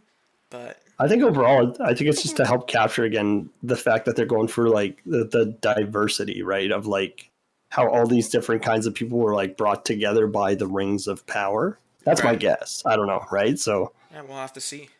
Yeah. And this one's definitely like some kind of noble of some kind. yeah, This next one here holding his belt, his or her belt. And then this next one here is some. do you recognize that sword at all? Like, I don't know if that's like a recognizable army of any do. kind. But I can't, at the top of my head, for some reason, picture it. Okay. I'm rusty right now. This next one, I'm pretty sure is a Gondor soldier. Okay. Yeah. I think. Like with the sword. Yeah. Yeah. It's either okay. Gondor or it's the men of the Numnar. One of those two. Yeah. Like just like being more heavily armored, and the way Yeah. he's holding the sword and just all that stuff just screams. It's like the Numnar or Gondor, like one of the two Yeah. more pivotal human kingdoms, right? Yeah. But I think these last two are kind of I think the biggest. The last like one the- is gonna be a favorite. So this next one here, I'm guessing is one of the wizards. Do you think it's Do you think it could be Gandalf? I don't know. I doubt it. You think? Yeah. I don't think so. But I think we're on the same wavelength though. That yeah, I think it's supposed to be like one of the major wizards. Maybe like, 'cause- Radagast the Brown. Like it looks to me Yeah. more like Radagast the Brown. He's like the nature wizard. So That'd be interesting. I would say That'd be kind of cool. the thing is, could also be one of the blue wizards, but he's not really dressed Yeah. up like them. He's more dressed up like just Why I'm Yeah. leaning towards Radagast is just the way he's dressed, and Yeah, his for sure. beard. His beard is more like Radagast, the brown. Hmm. But I wonder who this last one is. I know, right? This Looks this so last cool. one's my favorite. Oh, absolutely. This one. Yeah. Now, there's been some debate. This could be the Witch King, but if this is going to be leading up to the Witch King, this has got to be Sauron. Like, without a Yeah. question. Like, I think this is Sauron. 100%. Yeah. Just like the way his armor is, and just looking sick as hell. Like, I love the design. Yeah. It's a crisp. It sounds weird to say, but it's a crisp poster. yeah, it is. Yeah. I'm excited to see what Yeah. they do with it. Like, again, out of all of these, the Sauron one, or this last one here, Yeah. could be again the Witch King, or even someone else, but I highly Yeah. doubt it. Like this, I'm almost like 70% sure that this is Yeah. Sauron. But again, I don't know. I just like the vast uniqueness and variety that they had. I don't know. It's kind of cool. I think it gets people excited about the world building that can happen Oh yeah, with the Lord of the Rings lore. Because again, like, I obviously everybody likes the trilogy, but I think it's exciting that they're finally going beyond that. Kind of the same way that they are with Star Wars, because again, like it's Middle Earth, right? It's massive. So it'll be cool to So see much some like more, yeah. some returning stuff, but also to see like some more, some new stuff, like, see some new groups, characters, tribes, stuff like that. Like, If you expand it, as It'll long be as you good. don't destroy what the Yes. trilogy created, like Yeah. again, part of me is still worried that if this is gonna actually be good or not. Right. Because like I don't want it to be like, the Star Wars sequels that the kind new of Star just- Wars trilogy. Yeah. Yeah, that because to me, even to this day, like I'm still. We'll get into that discussion. Like I'm still enjoying Star Wars, but it's not to the same level it once was. Yeah. Like it's never been. Yeah. I don't think that love will ever be the same again. You can also argue part of that is growing up too, but I think. Yeah. I just think the sequels are just like the nail in the coffin when it comes to that. So Well- I'm really hoping this Amazon series doesn't. Yeah. I'm cautiously optimistic when it comes to it. Well, 'Cause again, that was the everything- problem. That's the problem with the Star Wars trilogy that they released. Everything on Disney Plus, right, has added but not taken away from the original six. Same with Rogue One. But I think they said when like episode 7 or episode 8 came out, they basically, the way that it like panned out, it like basically chopped out like half the lore that we had up until that point, kind of thing. Which is really disappointing because, like, yeah, you need to work with what's already there. You can't take away from that because, like, that's what people know. They want it to be like a continuous thing. So, Yeah, that's we best have a way to lot put to it. say it. If you want more on our rants on the last 2 sequel movies, my rant was on The Last Jedi. His was on I don't even remember, The Last Skywalker. The Rise of Skywalker. I wasn't. Something The Rise. Like I can't even remember. Like both of them were bad, but it was The Last Jedi that killed it for me. But yeah, if you want to hear more about our complaints and stuff, you could check out our tier list. Yeah. Which will. But I totally agree with you that I hope that it's like constructive additions and not destructive expansion, right? So yeah, totally agree. So yeah, I'm cautiously optimistic. I'm just thankful they're not doing the Game of Thrones route and that the show is rated 14A. So it means it's gonna have a lot of mature stuff, but it's probably not gonna have a lot of sex in it. I mean, I guess you could have like the girl behind the back type thing and like them kissing and then fade away type thing, I guess. But you're not gonna have even that. I think is too far for. I don't think you need that in Middle Earth. But best way to put it. But you don't need Game of Thrones with all these sex scenes. Like No. Middle Earth doesn't need that. Yeah. Well, best way to put it, I don't think it's going to be anything more than what we've seen in the Lord of the Rings trilogy. You know what I mean? Like they're probably aiming for like about the same kind of like maturity content level. I hope. Yeah. I hope you're right. That's the hope, right? I genuinely hope you're right. But yeah, with that, so I guess we're kind of already talking about Star Wars, so let's get into our good old Star Wars. Yeah, I guess this is a bit more like an open discussion now. Well, before that, I want to go into and the game. Sorry, that's games. Right. They announced a bunch of games coming out, which they announced a Star Wars Jedi Fallen Order sequel, which I'm so excited for, because Have you played Star Wars Jedi Fallen Order? I never finished it, but I How have dare played it. you. I would like to. How I dare would you. like to get it and finish it because it's a phenomenal game. It is a great Phenomenal. game. Yeah. Have it's a you great game. do you know what happened? Do you know like the ending at all? No, but honestly, I'm not super worried about like spoilers at this point. Oh, you So. should be. Oh yeah. Okay. So maybe Nick doesn't want to tell me Yeah. about it, but I won't, but I'll just say that yeah, the last game was real hype. The ending was awesome. I like the characters in it were all fantastic. oh yeah. Like I love that. I really looking forward to a sequel. I can't wait for it. So yeah, there's that, and then there was a couple other ones. Hopefully, no more Battlefront. And then another one I'm really excited. I think a lot of people are excited for is a remake. This is not by BioWare though, but a remake Right. of Knights of the Old Republic is in the works. Okay. I think I'm gonna be honest. I think Star Wars now should stick to like those solo campaign games because like the way that Battlefront panned out when they brought it back was not good because like it was just microtransactions because of EA. So I think they're better off kind of just like focusing on like having people enjoy these like big story campaign kind of games instead of the multiplayer format. Honestly, But EA doesn't have exclusive rights to Star Wars anymore. no, that's what I mean. So I'm hoping that they again focus on like the solo experience games. Like I don't think they really need to worry about the multiplayer format right now.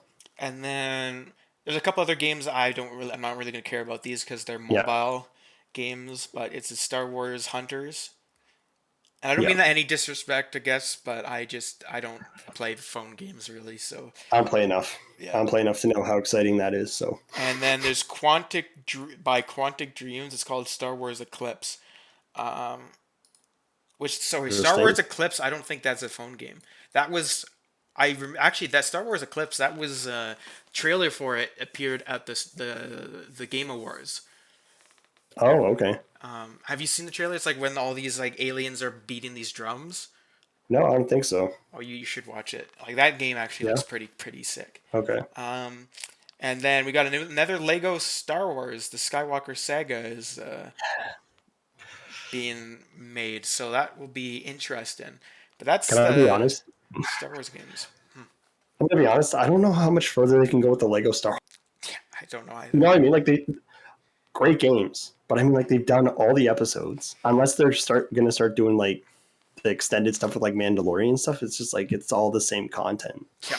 I mean, I played the crap out of Lego Star Wars on GameCube back in the day. Yeah, for sure. It's good, yeah. but like again, I just don't know how much more they can expand on it. So Okay, so I guess a quick change of plans quickly because I'm the organizer and I totally brushed over it in my notes and I can't believe it because it's one of my favorite series of all time is, okay, Josh, you finished Arcane. What did you think of it? Phenomenal. Wow. Like it was great. Like, again, as a League of Legends fan, I never really read the lore, so it was kind of good to go in with like a fresh mind like that. But like, wow, yeah, just very like unexpectedly good storytelling for an animated show. You know what I mean? Because like typically that's not something that they really focus on. They focus more on like the zaniness of it. But like, I haven't seen an animated show this well written since like Avatar: The Last Airbender. For me, at least, like that's the last one I've kind of watched. So like, yeah, I would agree. Like I think. I mean, again, this could be. You know, I'm gonna say I think Arcane is the best animated show of all time. I think so. It's definitely up there. It's like, I mean, it's definitely up there for sure. Like with like for me, like the other ones that would be up there would be like Teen Titans and Avatar: The Last Airbender. There's another one I can't think of for some reason. Of course, pretty good. I haven't watched that yet. Legend of Korra.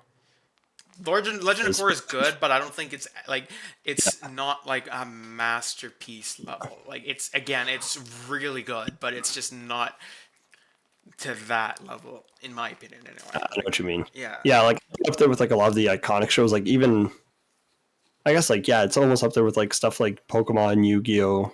Again, that stuff like it's. I think those are iconic, but I think this just beats it in. Oh yeah, like how it's written. Like the story, the world building, like how mature this series is for an animated show. It's unbelievable. Like this is an animated show that's not made for kids. Like, like like would you absolutely. show a 7-year-old this show? Probably no. not. And even if they did watch it, they would not understand so much stuff happening in it because there's just so many mature themes.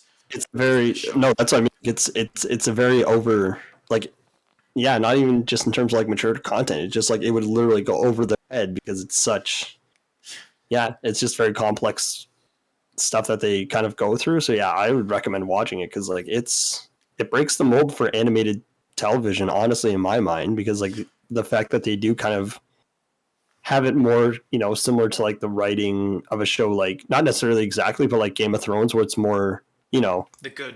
It's Game of Thrones. whimsical. Yeah. Sorry. Well, Game of Thrones. Like it's like that whimsical world, but like with that more, mature adult, sophisticated look on it. So it was really cool. I love the characters. It just naturally came together really well. Like characters were well written. The story building was really cool. Funny enough, I'm not always a big fan of that specific style of animation, but for some reason with League of Legends, like with the like League of Legends kind of theme that they're going for, it fit perfectly. So I don't know. That was the big thing for me is like the animation at first. I was like, oh, I don't know. This is kind of like not like a very like typical animation that you see, but like it works well with the show that they did. So I've been watching it. I think the animation is phenomenal. Like I was genuinely shocked the animation kept as good as it was the whole way through. Because I remember starting it and I was thinking, I don't think this is gonna keep up. And then it kept keeping up after like the intro, and I'm like, okay, it's probably just gonna stay like this for just the first episode. And then, but it took the whole way through, which is amazing. And then now, do you get what I understand? Like, do you kind of understand what I mean now? That like this is one of those shows. It's not just like the more episodes you watch, like the better it gets, but also the previous episodes get even better. Like, do you kind of like, because that's such a weird thing to say, but like if you rewatch it and you rewatch the earlier episodes, like you have I personally find I enjoyed those earlier episodes even more on my rewatch than I did my first time, which is saying something. Well, no, and honestly, that's kind of what you want when you're doing a show that's building a new world, is that you want to be that coexistence of like, if you go back to episode 1, it still lines up with like what you have in episode 3. So it's a very harmonious show in terms of like just arcs and how everything kind of pans out. Like everything that happens in that show happens for a reason, which is good. Like that's how you can tell it's good writing, is when everything seems to just happen naturally, but also because of something else. Like, I don't know. You can't be interested in a show where like, and it's driven me nuts before. I've watched like movies where like something happens or someone says something and like, I could be like right into it and that'd take me out because I'm like, that was so unnecessary. Like literally, I'll be like, that was unnecessary, didn't need it, but I guess thanks for nothing. Yeah. Like, And like the music and fight choreography is, like cinematography, everything is just phenomenal. Even if you're not a Imagine Dragons fan, which I'm be honest, I'm not the biggest. Like I don't dislike them at all. I like some of their songs. I don't go out of my way for them, like type thing. Yeah, good soundtrack. But even I again, I really enjoyed the soundtrack, and like the Imagine Dragons itself only has a few songs in here, including obviously the intro. But like, just the music overall is phenomenal. Like I think one of my favorite songs of like, in terms of that really brings up emotion, is What Could Have Been, which is the ending song of the season finale when Jimmy shoots the rocket. That song is just phenomenal. Like that whole scene did not need words. Like words would have ruined it. Yeah. So I mean, to be honest, that's got to be one of the better season finales I've seen in a while. Like one of the better. Like I don't know.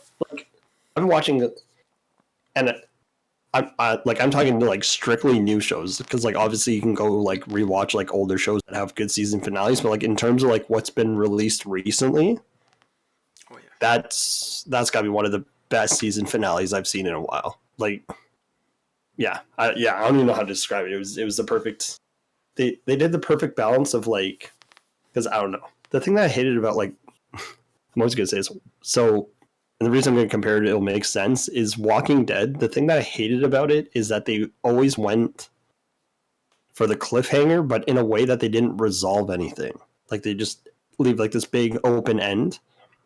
That like Arcane, they resolved everything, but then it like almost introduced something new to like, I don't know. It was a good cliffhanger where it's like you felt like it was resolved, but then they give you enough to get you excited for the next season.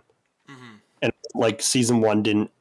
It felt like season 1 actually ended with a cliffhanger for season 2, instead of them like not ending season just for the sake of like, see what happens next season kind of thing, right? So, yeah.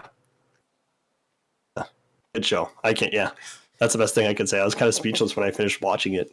And I'm sure you could say more to this as someone that has played League before. Is I like, again, what I hear other people that have played League that have watched this. They say that they were shocked at how well they wrote, like, even the characters that aren't, like, heroes. Oh, yeah. Absolutely. Like Silco is a phenomenal, like, villain. Like, yeah, and he's not even... I think he's even, like, a character in the actual game. So it was cool that they were able to write in these characters that you don't know anything about, or just, like, brand new to the roster of characters that they could have picked from, because, like, Silco is awesome. Like, you would... If you never played the game before, you would think he's a character in the game, but like I don't think he's like any playable character that you can actually get. Yeah. So the fact that they introduced like just like a brand new dude and everybody can accept him as like a great villain, including the people that have played the game, is fantastic writing.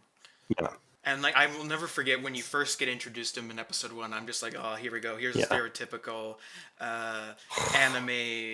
animated villain, and then but that quickly changed. Yeah, like again, like they did a good job of writing the line of like, you know, they didn't have like a distinctive they're good, they're evil. They just did a better job of like characters have different motives. What you think is right, what do you think is wrong, which I love. And because like again, like that's a big reason I loved Infinity War, right? Is that like you're listening to like Thanos talk about his plan and you're like, you know what, like, is he actually like super evil, or is he just somebody that has like a cause that people don't, you know what I mean? Like it's like, is it inherently evil, or was it just that it's like a cause that people are like, that's not the right play kind of thing. So I kind of like when they ride that gray zone. Yeah. Of like, you're not inherently good or evil. You're just kind of somebody that's like, this is what I decide to do with my circumstance, and people oppose me, then it makes for more, it makes it more interesting. So. Yeah, no, I couldn't agree more. Like, that show is in my top of all time shows. Yeah, like, absolutely. We're going to be hearing about it, maybe unfortunately for some of you, a lot. It makes me a little upset that one of my roommates is a Dota 2 player. And because of that, he refuses to do anything League-related, right? And he even refuses to watch this show just on principles of how he views riot games and stuff. And I'm just like, you're missing a phenomenal masterpiece. Like, it's the same way I talked about Halo earlier. If you haven't played Halo, still watch the show because it looks really good. Like, you know, you don't have to have any pre-existing knowledge of the game to enjoy it. And that's the same thing with League of Legends. Arcane. Like, again, Nik walked into it not knowing anything. No, I've never even played League. I've never even played League, so it's a great show. So, like, honestly, when it comes to I think that's what makes a good video game, movie, or TV show is if you can watch it like somebody who hasn't played it and just enjoy the story. Where I think that's the problem, even with the World of Warcraft movie. I felt out of the loop. Like, I remember watching it and I'm like, I feel like I'm missing a bunch of stuff because I've never played the game. And that's not what you want, right? Like, you want to make it, I guess, malleable for people who don't follow the game. Because it's a different audience, right? So, yeah. Yeah, no, I couldn't agree more. So I'm glad you enjoyed it. Where would you rate it out of 10? Because you already know I give it a 10 out of 10. Like to me, it's a masterpiece. Fair, yeah, that's fair. I give it a 10 out of 10. Yeah, it was just one of those things I couldn't really find any issues with it. That's the best way to put it. But it's I couldn't, like for me, like a show can be incredibly good. This is my rating scale anyway. Can be incredibly good, but it still doesn't reach that 10 level. For me, for a 10, it has to like be phenomenal, like really good, obviously, but it also has to like be able to stand out from the crowd type thing. yeah, Where it's like Arcane is one of those shows. It's like Lord of the Rings for me that will stand out above the rest, and yeah, like it'll be something like I still watch every now and again a show or yeah, you make fun of me all you want. I do for my favorite stuff. I do watch people react to my favorite stuff, yeah. and I still do that stuff about Arcane to this day. Like so it's gonna be one of those shows that like I'm just not gonna watch. It's gonna be more than one of those shows I think's really good, but I'm only gonna watch it once. This is gonna be a show that it's just gonna stick with me for years to come. It's gonna be like every year I do my Lord of the Rings rewatch. Yeah. I'm gonna do every year. I'm gonna do my Arcane rewatch or whatever. It's also like I do my Mass Effect playthrough every year too. Like it's like that. Oh, I'll probably at least have to rewatch the season again before season 2 comes out. Same thing that I kind of do with Stranger Things. Right. It's a reason to rewatch it, right? Like rewatch the seasons that you've already seen, kind of get ready for the next one. So yeah, it's yeah, I don't know what else to say about it. It's great, and you should check it out. Yeah, I couldn't agree more. And I guess quick shout out to Netflix. They know how to find like they're good at investing in their originals because that's a Netflix original again, and like it just seems like every year they find something new to just like blow your socks off with. Honestly, like some of them. Look how much crap they throw out there too, though.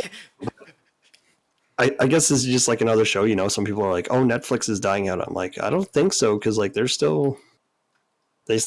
finding those new gems to like showcase. So obviously, like they still know what they're doing. They're still pretty relevant. So okay, I got a question for you. Then that kind of ties into this, and I saw someone talking about this on YouTube, and I can't remember who at the time, but they're saying how that streaming services far benefit from weekly releases than releasing everything at once. Because if you think about it, how many like Netflix shows are really good, but they're all released at once, and everyone talks about it for a week, and then no one talks about it anymore, and like everyone forgets about it. Like I think Arcane and Squid Game are probably two exceptions to that rule. Yeah. But like the vast majority, and I guess Stranger Things too. Yeah. But like the vast majority, like those are the only 3 Netflix originals that I can possibly think of at the top of my head that stand out above that. So my question for you is, do you agree with that statement that streaming services should do weekly versus all at once? And then on top of that, which one do you genuinely prefer? Oh, honestly, I think the novelty of binge watching at first was great, but like I think weekly is way better. I think that's just something that like people are always gonna love. Like I don't know, gives you something to look forward to every week, right? You're like, oh, there's a new episode of this. I'm gonna have to like go there, check it out. We've been doing that since like TV shows like Friends were on, right? Like I remember my mom always talking about how like every like Wednesday or whatever they got like excited because like that was their time to see their show. But if we're talking like why it's good for streaming services, well, I just want to quickly chime into the I think I just want to say that I genuinely think I agree with you about I prefer the weekly now as well, because again, as much, and I'm a binger, I'll just admit it right now, as much as I love binging, like there's just something about releasing it every week. Like I remember for like the last few like season 6, 7, and 8 of Game of Thrones, like every Sunday I would have my friends over. Like they'd come to my place, we'd have popcorn, we'd go nerd out all Game of Thrones stuff, we'd watch it together, it'd be a great time. And it's just it's like a great activity to, you know, like every Sunday it's a great reason for friends and stuff to hang out together and actually watch, versus binging, like it's kind of on your own merit, which is kind of nice in a way, but at the same time, like it doesn't give you that thing to look forward to in the week and have time with friends. And that's kind of why it could be because we're just older too, and we grew up with the weekly releases, but I'm missing that. As much as I do like the binging, and as much as I can get upset at a show for leaving me on a cliffhanger, like for Arcane, it released every 3 episodes, right? So I was left on the cliffhangers where you just got to binge the whole thing. So there's moments in that I was like upset, but at the same time I'm like, well, that gives me a reason, because then I watch it with one of my roommates, Craig. It's funny how one of my roommates is a League of Legends player, the other one's a Dota 2 player. I don't know how we get along, but we do. I watched it with my roommate, Craig, and it was great. But just adding on to that. I also think it's, as a viewer, I'm going to be honest, it's probably healthier for, honestly, because then, you know, instead of spending an entire day watching a TV show, like, you get your one episode and then you gotta go on with life for the week. You know what I mean? Like it gives you, like, you know, it gets you into that routine of like, okay, I get to watch my show, but now I need to like go do job applications, go to, like, it goes back to like that old school way of like people are like, oh, I have to like go do something else now because my show's not on.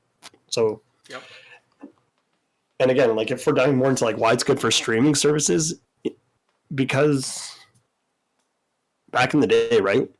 Think about with like cable, right? If you wanted to like cancel a channel, it was like a hassle, right? You had to like go through like 3 levels of management to get like cancel the channel. Where like now, because you can do it all online, I know like a lot of people, they would subscribe to like someone did this for The Witcher. They subscribed to Netflix for the month just to watch The Witcher, and then like just cancel their subscription for the rest of the year. Which is, if you think about, like, that's not great for Netflix, because like that's a user that they're not getting paying into it every month. Yeah. So now that you're releasing episodes weekly, all of a sudden people are like, oh, this is going to be on for a couple months. I kind of need to like roll over into like the next month and stuff. So I think like that'll kind of help people kind of stay more like, you know, grounded on like an actual like streaming service. Yeah. So I think from a business point, I think it's definitely smarter for sure. Yeah, I couldn't agree more. And I think the other, like that, you brought a real good point. And I think the other good business point is someone like Netflix is having to spend way more money to keep like having every month to have these new things coming in and stuff like that to keep people paying for the monthly fee and so on and so forth. Whereas you have something like Disney Plus, where like they could do like they have Loki, and then before that they had Scarlet Witch, and then they had Loki right after, and then was Loki the last one for a while, and then it was Hawkeye. Something like that. I think so. But we'll just say like, and then we'll just say kind of like, then we'll just say right after they had Hawkeye, and then right after that they had the Book of Boba Fett, and then the Mandalorian, so on and so forth. Like the thing is for that, like I think Disney's saving a lot of money compared to Netflix. Yeah. With not having to spend as much on bringing all of these titles to their streaming platform and making all this new content. Compared to Netflix, where again I think having more than one is crucial, because like what if that one is not good or people don't like it? Like you should have maybe like 3 or something like that are doing weekly releases, but then like the thing is you can extend those 3 shows over like 3-4 months instead of having to come up with 5 different shows for those months instead. Right? So just on a cost-effective basis as well. It just to me it makes more sense.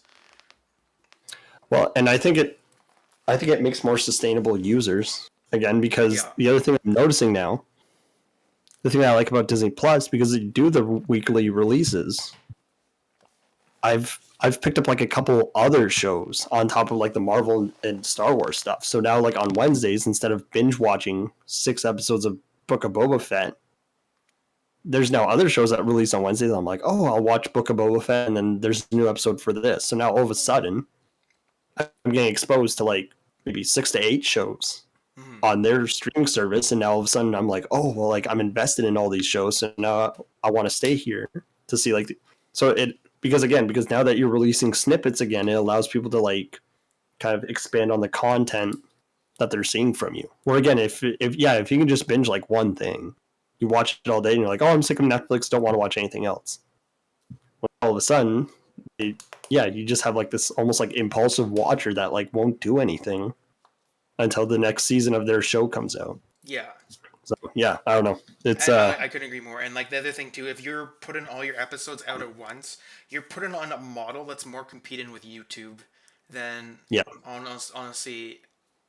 Obviously, you are competing with it, streaming services, but it's like more of a model like YouTube, where like like how why do I keep going back to YouTube? Is the creators and stuff post something new every day? That's why I keep going back. Whereas like Netflix, okay, you got to post something new like every week, month, whatever. But that could just help with extending shelf life.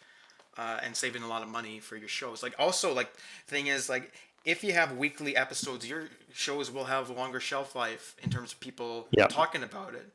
And people are if people are saying like, "Oh my God, this Squid Game is phenomenal. You have to watch it. It's like on episode 7 right now." And then someone that was not interested in it is like, "You know what? Okay, I will get Netflix to watch this," because everyone's it's like the Game of Thrones hype wagon again, because the Game of Thrones is weekly releases, everyone's watching it together type thing, right? So I just think it's great for that. And then you also have, of course, the fan theories and stuff that come with weekly episodes, right? You don't have that same type of fan theories for when you release a full season, unless like it's talking about fan theories for the next season, but that's it. So I don't know. I'm very pro week by week. Yeah. Because it's been getting me excited about the Book of Boba Fett. Yeah, which we'll transition into. So again, I'm going to emphasis, spoiler warning if you don't want spoilers on the Book of Boba Fett. Up to, what was it again, episode 5? Episode 6. Or episode 6. The episode before the finale. So is what we're going to talk about. We'll probably talk a bit about the finale next podcast, but because this podcast is going to air just a few days after the finale. Probably a good time to talk about it now. So spoilers, 3, 2, 1. If you're here, it's on you. And so what's your thoughts on Book of Boba Fett? It's been interesting. I couldn't agree more. Call it the Book of Boba Fett after the last 2 episodes. It's the Mandalorian 2.5. Mandalorian 2.5 / the Book of Star Wars. Because like they did like a lot of catching up with other characters outside of Boba Fett. Like I think in like the last 2 episodes, we've only seen Boba Fett for maybe like 5 minutes. I saw this tweet the other day. It's like Boba Fett makes cameo appearance in Book of Boba Fett. It's good. Like like it's still all kind of makes sense. Exciting to see the Mandalorian back. Because I think that was definitely like their way of kind of getting people. Let's step back for a second. We'll talk about the last 2 episodes. I want to talk about the first 4 because I know there's been a lot of discussion about those first 4 episodes, and I know you were more excited for me than me and for this, and I think you're more of a Boba Fett fan. Yeah. So you're gonna be we're gonna be the reverse of Lord of the Rings. I'll just quickly say my piece, and then you can go full extent with you. So what I'm just gonna say is the first. I don't know. I wasn't really, if I'm gonna be honest, I wasn't really feeling it the first 4 episodes. It was like I thought the first episode was great, and then from then on, it just for me it was kind of. I'm sounding overly critical, I guess. It's kind of dull for me. Like I was starting, like I had to really force myself to get through episode 3 and 4. Really force myself. But obviously that changed in episode 5 and 6, which we'll get into after. But as someone that is a Boba Fett fan, what is your opinion on how Boba Fett is acting now? Because I know that's a common complaint. And Yeah, So yeah, what do you think on that? I don't know. I've kind of enjoyed it. It's been interesting because like I think like obviously back in the day when he was in Star Wars, he was seen more as a villain because like he was a bounty hunter like hired by like Jabba the Hutt and stuff.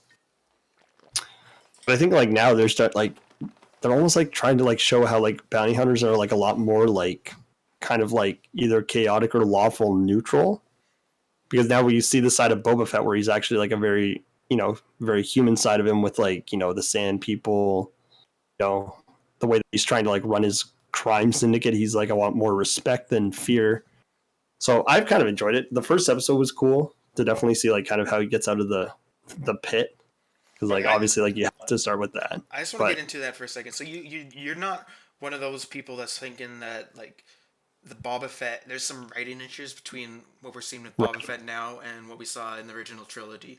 Because I'm just trying to play devil's advocate, so I'm not saying which one I agree with right now, but that there's a lot of people saying that that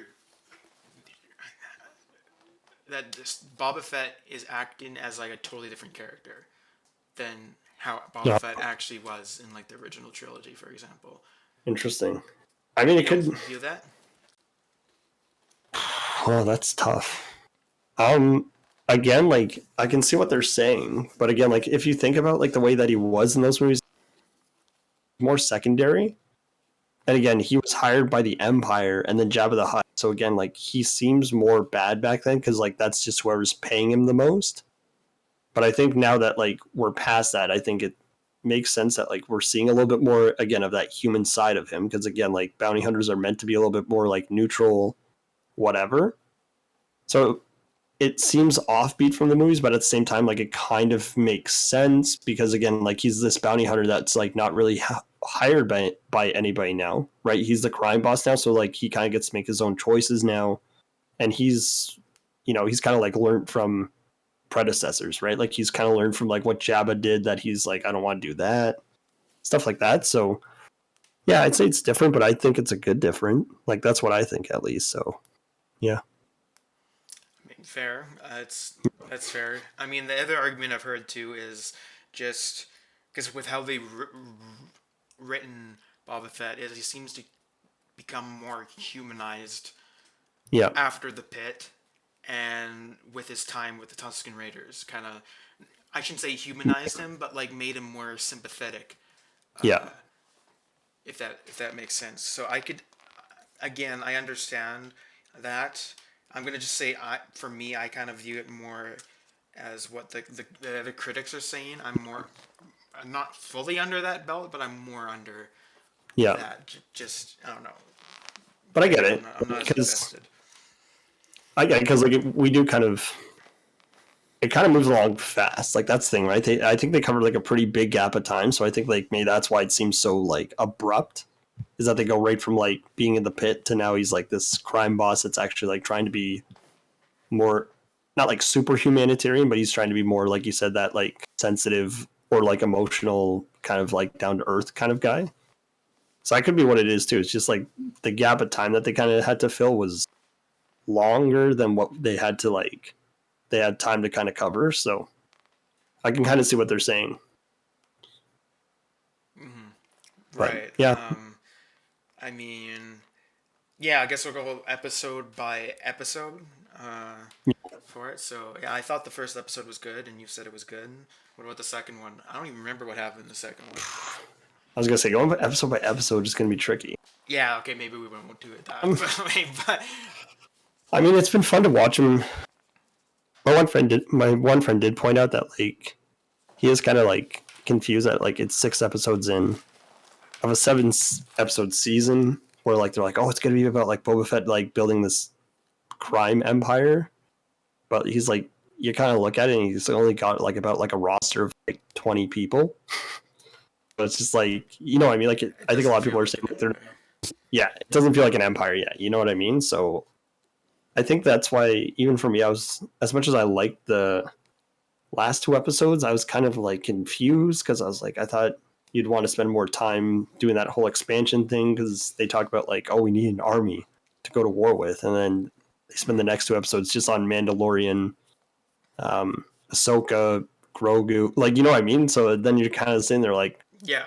like, how's that empire for Boba Fett going? Because Yeah, I mean, like, this is my thing is, like, the first 4 episodes, not gonna lie, were very shaky, and I'm gonna be honest, not a huge fan of. So dull, and I really had to force myself. But then, yeah, episode 5 comes in, and it is literally just about the Mandalorian. Like, it felt like a Mandalorian episode, but I loved it. Like, I genuinely loved that episode. Like, the thing is, for me, I could see just the write-in quality, and it felt so much higher than the previous 4 episodes. This is, again, I'll let you say your piece after. And it just felt like Mandalorian. It didn't feel like Book of Boba Fett. And that's me thinking, like, I think this was a fantastic Star Wars episode and Mandalorian episode, but probably not the best Book of Boba Fett episode. Yeah. So, but then this next episode, like, sure enough, Boba Fett did have a cameo appearance in his own show here, which I love that tweet. I can't remember where I saw that tweet, but anyway, again, last episode was phenomenal. Personally, I know I'm in the small minority here. I actually enjoyed episode 5 more than 6. Yeah. Small minority. I know vast majority of people enjoyed it because there's so many cameos in episode 6, right? But even with that, like, I still really enjoyed it. But then, yeah, I'm just like, they're just bringing so much stuff into this now that I'm like, how are they wrapping this up in 1 episode? Yeah. And then, like, yeah, also, like you said, like, this is supposed to be about Boba Fett creating his crime empire. Well, yeah, what does he have, like 20 dudes? Like, that's it. Like, he has nothing else. Like, what empire? Like, are we supposed to believe that, like, once he defeats, the Pikes, right? Yeah, the Pikes. He defeats the Pikes, and then everyone's going to swear allegiance to him, and he's the crime master? That's, I don't know, like, it just feels like they could do, like, my biggest complaint with these last 2 episodes is that if we still had, like, 6 episodes to go, I'd be all down for it. Because, you know, how many seasons of a show will not have their main character in for a couple episodes? A lot. Like, vast majority, right?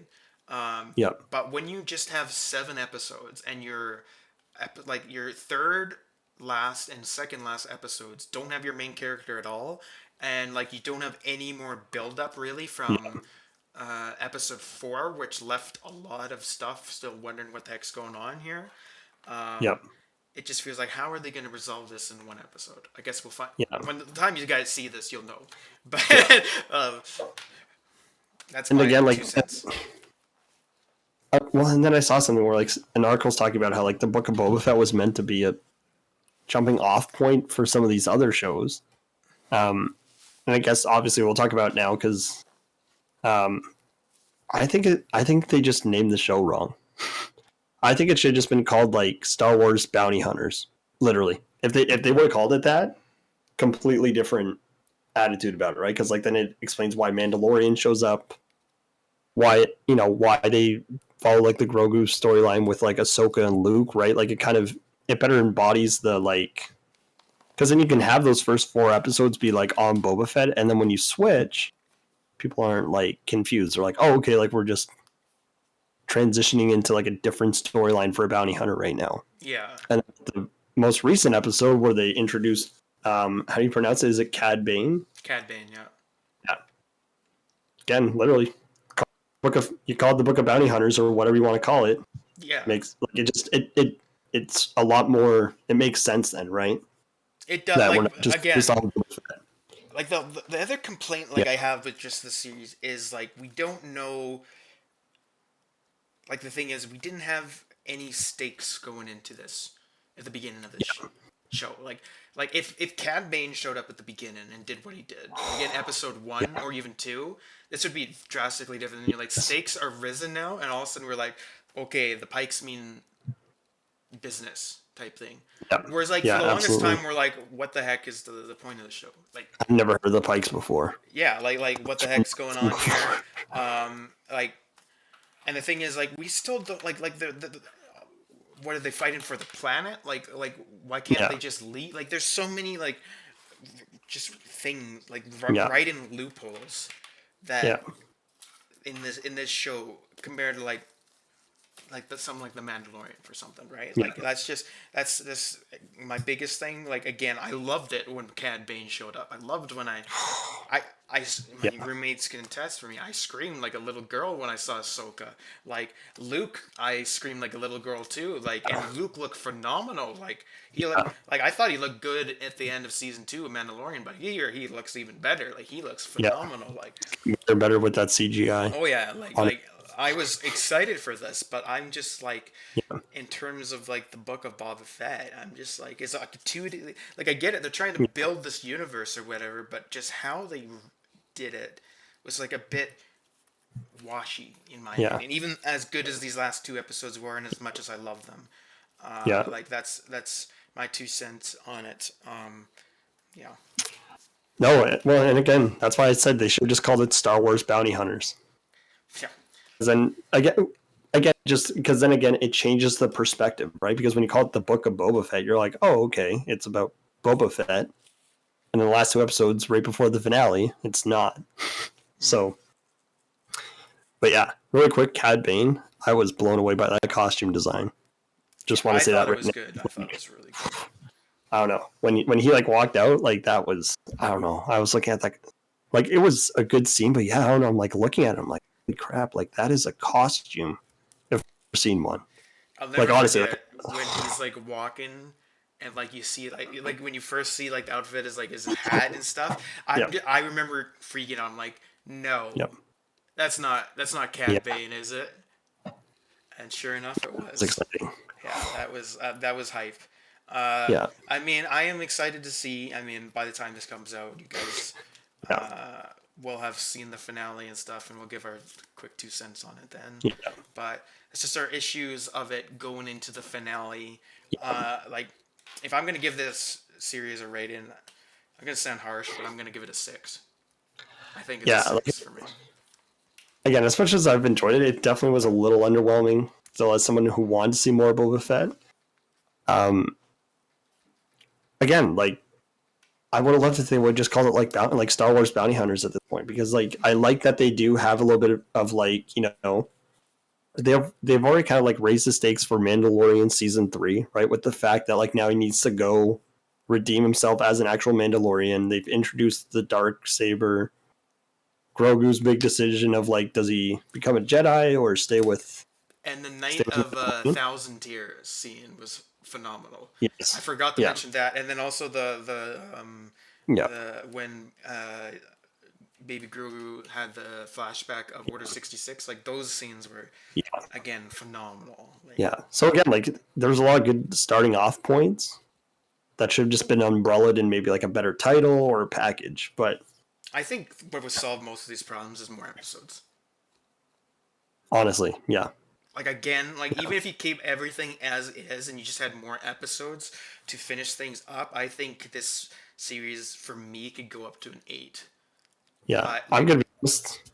I'm gonna be like, and this is my Star Wars biasm coming in. I think if I didn't have that, this show would be even lower. Like, I think this show is a 5, or even like I would maybe contend with a 4, like a 4 or a 5, if I didn't have that Star Wars biasm, and just with how personally good I enjoyed the last 2 episodes, even if they don't make gratuitous sense in the Book of Boba Fett. That's why I'm giving it a 6 myself. Yeah. Well, and I'm just like, they could have used that Cad Bane, like you said, that Cad Bane scene could have been used so much earlier to give the Pikes substance. Because I'm like, okay, I've never heard of the Pikes.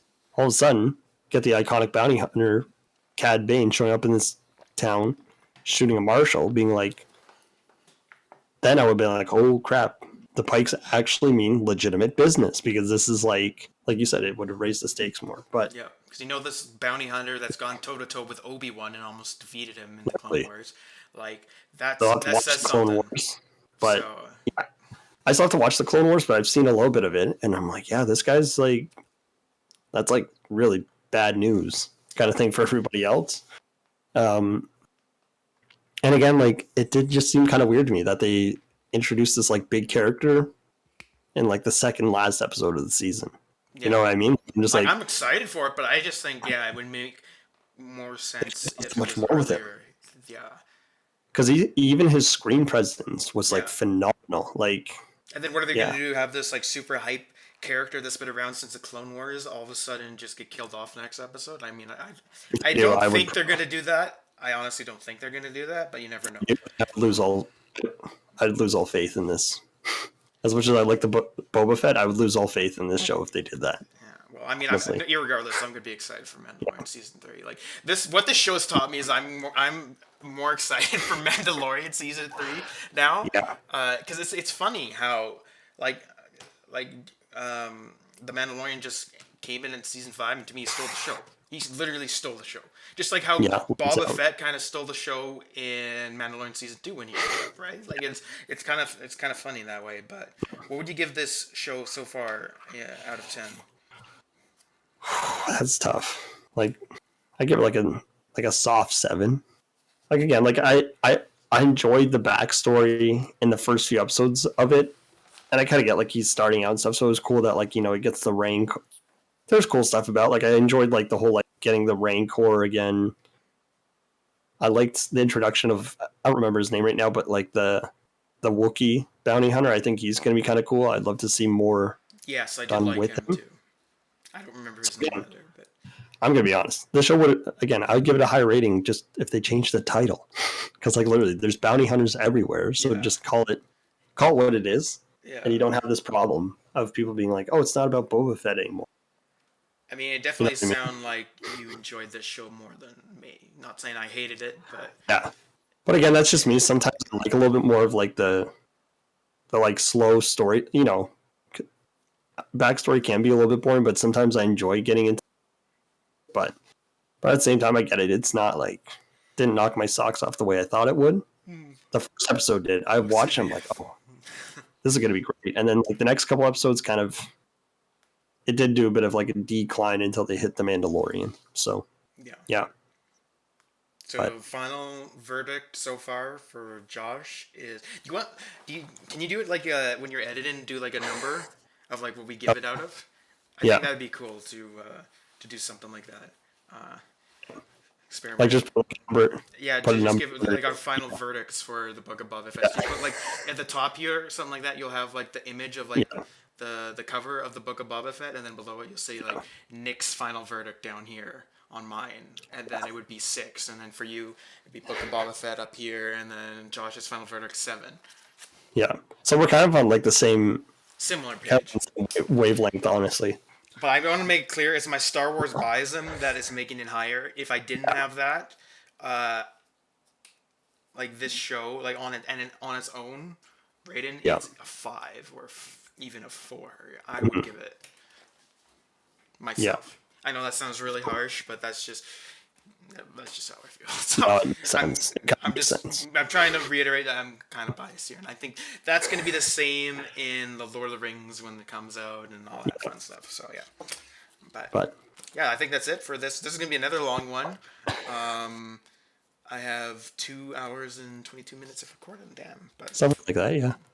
So yeah, hope you guys enjoyed it if you made it this far, and we look forward to talking about more stuff next episode. And if you guys have any feedback at all, please don't hesitate to put it in the comments below. We're still at this stage experimenting with everything going on, so on and so forth. I should have a better audio setup in the coming weeks, I hope. I'll see how that goes. And you got any other comments?